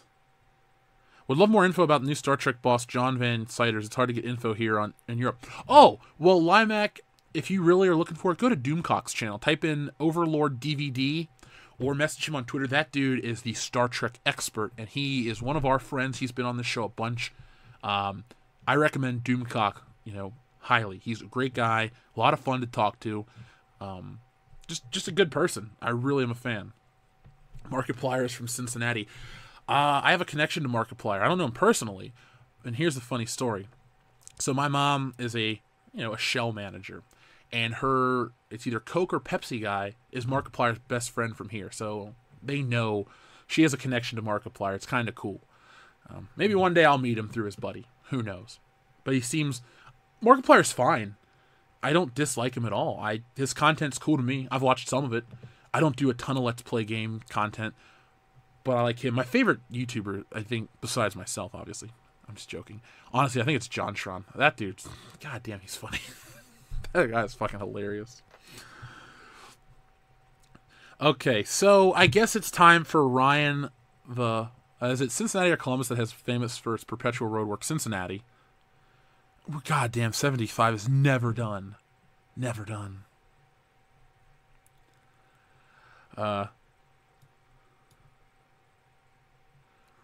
Let's see. I trust what my lord says, and it's good news. I've never watched Discovery. I can enjoy original series without thinking about it. And Doomcock's the best. John Rupp says, what do you think about Laserdiscs? I like Laserdiscs to... Like, I got Beverly Hills Cop and all these other movies on Laserdisc because I like to collect my favorite movies in every format. I'm never going to watch my Laserdisc collection. Why? It's a dead format. Much like videotape. People say, oh, VHS is having a resurgence. VHS sucked then and it sucks now. Rewinding, tracking, all this other shit. Once DVD came out, the world was a much better place. It was compact. It was better. You didn't have these fucking paper boxes. Look, if you're a VHS enthusiast, I'm not here to rain on your parade. But the format's terrible. Never liked it. It was always such a hassle. Oh, the tape became unspooled. Let me get a pen and, like, you know, twist the thing. What the hell? I'm so glad we're far beyond removed from that. I like Blu-ray more because it's got the best picture quality. But DVD was a really big step up. Can Star Wars be redeemed after a long period of no Star Wars? Maybe. Let it rest. Let's stop talking about it. I'm strongly considered going to Horror Hound 2019, only 2.5 hour drive for me. You guys getting a table there? Tim Riggs, we already bought our table. Horror Hound is paid for, guaranteed to be there. Now, if you don't feel like making the drive, we are going to the one in Indianapolis again. As soon as the table goes on sale, we're going back. I just like going to Horror Hound. It's fun. We're a channel, you know, where it's advertising. But we are definitely going. I paid for it months ago. So that's happening, Tim. Anyone out there that's in the Midwest and you want to meet us, all the guys from this channel will be at Horror Hound Cincinnati, and then I'm going to go to New York to hang out with Cecil, and then I'm going to be in Chicago for Star Wars Celebration. So I'm going to be super fucking busy at the beginning of the year. No disrespect, but people make excuses for VHS just because it's very cool and hip. I do not mean to offend anybody. Oh, Pete's 1972, you're more than entitled to your own opinion, and since you're 19, I mean, you were alive for some VHS. Some. But DVD was out in 97. So it's older than you. We had a DVD player in the year 2000. I remember asking my mom, can I please get a DVD player? So she took me, or my grandma took me to get a DVD player, and I got a copy of Men in Black. Because, you know, movies were more expensive. I wanted to get GoldenEye, but GoldenEye was $30. And back then, $30 was a kind of a big deal. So we got Men in Black because it was on sale. And then I got X-Men. And then I would get a couple of trickle movies in here and there. And then I got another DVD player because it was better. And then I ended up getting the Bond collection, and then DVDs. I had so many of them. Be sure to visit Joe's Pizza when you go to New York. I will. I'll check out. I like to eat, so believe me. There we go. Let's see. The only way to watch the original trilogy anymore is VHS or Laserdisc. Swinging Cod, you can get the Harmy's Despecialized edition legally. If you own Star Wars, you can get those copies because they're considered digital backups. If you own the format, it's legal. I have digital copies of the unaltered trilogy in high definition. They're out there. They're fan-made, but they're out there. So if you guys really want them, you can get them. Tons of film only exist like horror, or on VHS like horror. I get it. For the time, it was fine. But I mean, in 2018, if you come to me and say, well, this VHS copy of Beverly Hills Cop is superior to the Blu-ray, I'm going to say no, it's not. First off, it's in pan and scan. You're missing a chunk of the picture. That's a problem for me. Secondly, the picture quality is shit. The audio quality is shit. The kind of TVs that you need to watch a VHS player on aren't really that good at TVs. I mean, we live in an era where you can see every single hair in some chick's eyebrows on the Kardashians. Like, you can see how gross they truly are. Why go watch a fuzzy TV with crappy lines of resolution? Because it's hip? Oh, I went to the Goodwill and I spent $30 and I got 20 videotapes of VCR and a TV. Hey, good for you. I don't want to watch shit. I'd rather be able to see Eddie Murphy's mustache in Trading Places. Let's see. I don't dislike Warhammer 40K, but I don't know about it. So I don't know how to accurately discuss the franchise and be honest with you guys. So I don't talk about it. That's all I can say. Let's see. 40K will be as dead as Star Wars when it finally becomes woke and releases Warhammer Adventures. I'm not going to get any of it. So, guys, it's, yeah, John Harrison, you're right. That's the example you cite, the Kardashian eyebrows. Well, I said eyebrows, not eyelashes. What else am I going to randomly say? I didn't want to say, Joe Don Baker's butthole or something like that. Nobody watches movies for that. It's the same mentality for owning CRT TVs for playing retro game systems. Yeah, that's nice that people like to own the CRT monitors, but you can get... I have a Super NT. I can play HD 1-to-1, no latency issues on a high-def TV Super Nintendo games. And if you need the scan lines to be, scan lines and crap like that are just for like nerds that, I want it to look like I remember as a kid. It's the whole Star Wars argument. What Star Wars did you actually grow up on? If you want the VHS version, that's not technically the theatrical cut. So what are you arguing for? Oh, you don't like the special effects changes. Okay, but the theatrical cut, there's a 70mm, 35mm. It's neither here nor there. Let's see. So let's start talking about Ryan the Boatmaker. This will be a nice way to close out the show. So, Ryan the Boatmaker. Once upon a time, a boatmaker named Ryan was tasked to build a mighty boat. Ryan had made boats before, but this boat was being commissioned by one of the largest boat corporations in the world. It was going to be the biggest and grandest boat he'd ever made. Ryan quickly got to work on plans for his incredible boat. Within a few hours, his first draft was complete. "This is perfect," Ryan exclaimed. "This is perfect," agreed Kathleen, head of the large boat corporation Ryan was working for. Ryan's first draft was approved. A huge crew was assembled to construct Ryan's boat. Ryan enjoyed the construction process as the crew did whatever he told them to do, and everyone worked hard to complete his vision and make it a reality. "It's going to be a subversive genius, Ryan," said Kathleen. "I know," said Ryan. Ryan was certain that the boat would be universally admired, groundbreaking, a masterpiece, and all of his friends and co-workers agreed, with one exception. A troublesome subordinate called Mark, who wouldn't stop talking about his fundamental disagreements with the project. Mark had been involved with the boat corporation for decades and was instrumental in the success of their most popular boats, all overseen by a highly skilled and innovative boatmaker called George. Ryan did not have any involvement in those previous successes. "Shut up, Mark," Ryan said to his troublesome subordinate.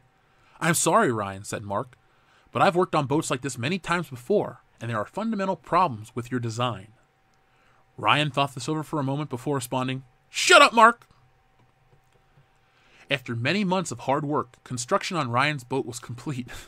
Many of Ryan's friends were invited to the grand unveiling, and they all assured Ryan that it was the best boat of its kind ever to be made. Ryan earnestly agreed. "Everyone is going to love it," he said. The time finally arrived for the boat to set sail. As was customary, only the industry's most revered and respected boat critics were invited on board the first few voyages. The critics wrote nothing but glowing reviews for Ryan's boat, exactly as they had been paid to do. The positive reviews, along with the boat corporation's world-renowned reputation for anticipation for Ryan's boat, was at a fever pitch as the public were finally granted access. Ryan eagerly awaited the praise he felt he deserves, but it soon became clear something was wrong. "This boat is extremely unsteady, and it's making me feel sick," said one passenger. "This boat isn't sailing in the right direction," said another. "This boat has got holes in it," exclaimed another. "This boat sucks," cried out another, and half the passengers agreed. The boat industry had never witnessed anything like it. At least half of the passengers complained bitterly about the quality and integrity of Ryan's boat. The remaining passengers fiercely defended it as great, a subversive work of art. It was the most divisive boat in history. Although inwardly incensed by the wave of criticism, Ryan calmly defended his creation. "The goal is never to divide or make people upset," he said, "but these conversations were going to happen at some point for the boat industry to grow more forward and stay vital. The best way for the boat industry to grow and move forward and stay vital is to make strong boats that stay afloat," retorted the passengers at the holes in Ryan's boat which caused it to slowly fill with water. "I can explain why this isn't going to be a problem," said Ryan. Ryan spent considerable time explaining why the holes in his boat were not a problem. When that didn't work, Ryan's friends Pablo and Brian further explained the holes weren't a problem. When that didn't work, Ryan's friend JJ said the passengers were threatened by women.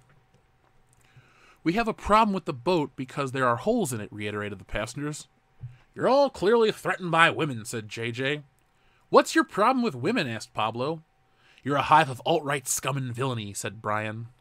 Man babies, said Ryan. The more passengers complained about the structural flaws of Ryan's boat, the more Ryan and his friends insulted and belittled them. Rest assured that most of these were sinking dweebs and shouting into the void, said Ryan. Look at my passengers' tears mugs, mocked Brian. The most confusing of all were the other passengers who insisted that Ryan's boat was the greatest boat of all time. Let your hatred of Ryan's boat die, they said. Kill it if you have to. But what about all the holes? But what about all the holes? The boat is going to sink. We can't see any holes. Ryan's boat has made millions of dollars, so it must be great, said the pro-Ryan passengers. But we paid to sail on the boat before we knew it had holes in it, said the anti-boat passengers. We will never again sail on a boat made by this corporation, they added. A few months later, Kathleen's Boat Corporation made another huge boat, this one overseen by a different boatmaker called Ron. Many passengers refused to sail on Ron's boat because of the hole in Ryan's boat, and because Ryan and his friends had mocked and insulted them. Ron asked the passengers to give his boat a try, and even though they refused, he didn't insult them. Many suspected that Ron's boat had less structural problems than Ryan's, but a point needed to be made, and Ron's boat was the corporation's first ever financial disaster. What financial disaster, said Ryan, as the passengers pointed out his faulty boat had caused the financial disaster. It was nothing to do with Ryan's boat, said Ryan's friend. It was because of new boats from rival corporations because of boat fatigue. By now, at least half of the passengers had lost their faith in the boat corporation. Kathleen was fired. Ryan's future boat project was canceled. The corporation's next huge boat, overseen by JJ, was another financial disaster. They only had themselves to blame. The end. I absolutely love Ryan the Boatmaker. I absolutely love it. I think that was the perfect way to end this show. This has been the most viewed episode of Good Morning Pop Culture. I'd like to thank everybody who has made it the massive success that it was. And like I said, this is one of the few times where I'm like, man, I kind of don't want this show to end. I'm having a fantastic time. And tons of people are sticking around. But I guess I should go and get ready for tonight's podcast. So, folks, I'm glad you guys enjoy... What's the difference between Ryan's boat and shit? Shit floats. Thank you, Den Saku. Oh my god, I love it. I love it so much. My thoughts on Men in Black 4. Well, since it's a sequel and it doesn't try to negate parts 1 through 3 and belittle what J and K did before, I don't have any problems with it yet. So the DJD show, thank you very much. Folks, before you click off of YouTube, go check out a video. Go check out the DJD show. Go check out anybody that makes YouTube content. That kind of stuff helps the platform. It helps us. It helps you stay entertained. Maybe one of these days in the new year, I'll try a 24-hour stream. Who knows? We'll see how crazy it gets. But folks, I will be back tonight, 8:30 p.m. Eastern Standard Time, here on this channel for the final episode of World Class Bullshitters for 2018. We're going to be doing our year in review. We're going to talk about stuff. If you want to talk about where you were a year ago and how The Last Jedi broke your heart, we'd love to have you. If you want to talk about your favorite movies of the year, your favorite TV shows, all that stuff, let us know. Because what I'm hoping to get out of it is to have you guys give me recommendations for shows that I didn't see this year, the stuff I missed because I was busy making content. And over Christmas break, I can have some fun and watch those while I'm working on videos. So that's all coming your way tonight. I'm going to work on my response to Forbes. Excuse me, not Forbes. I'm living back in May. My response to Esquire, our buddy Matt Miller. The drama gets deeper. Anna, that Star Wars girl, had a response to it. So it's kind of funny how we call them out for lies. They think we prove a point, but they don't even watch the content. But you know they did, because it really gets under their thin, chicken-like paper skin. I mean, this guy has thinner skin than Ric Flair. And with Ric Flair, if you blow in the wrong direction, the motherfucker's bleeding. If you even think about the writer of that article, well, he's bleeding. He just can't help it. So, guys, thank you very much, and catch me tonight. I'll be back with more. And as always, folks, be excellent to each other.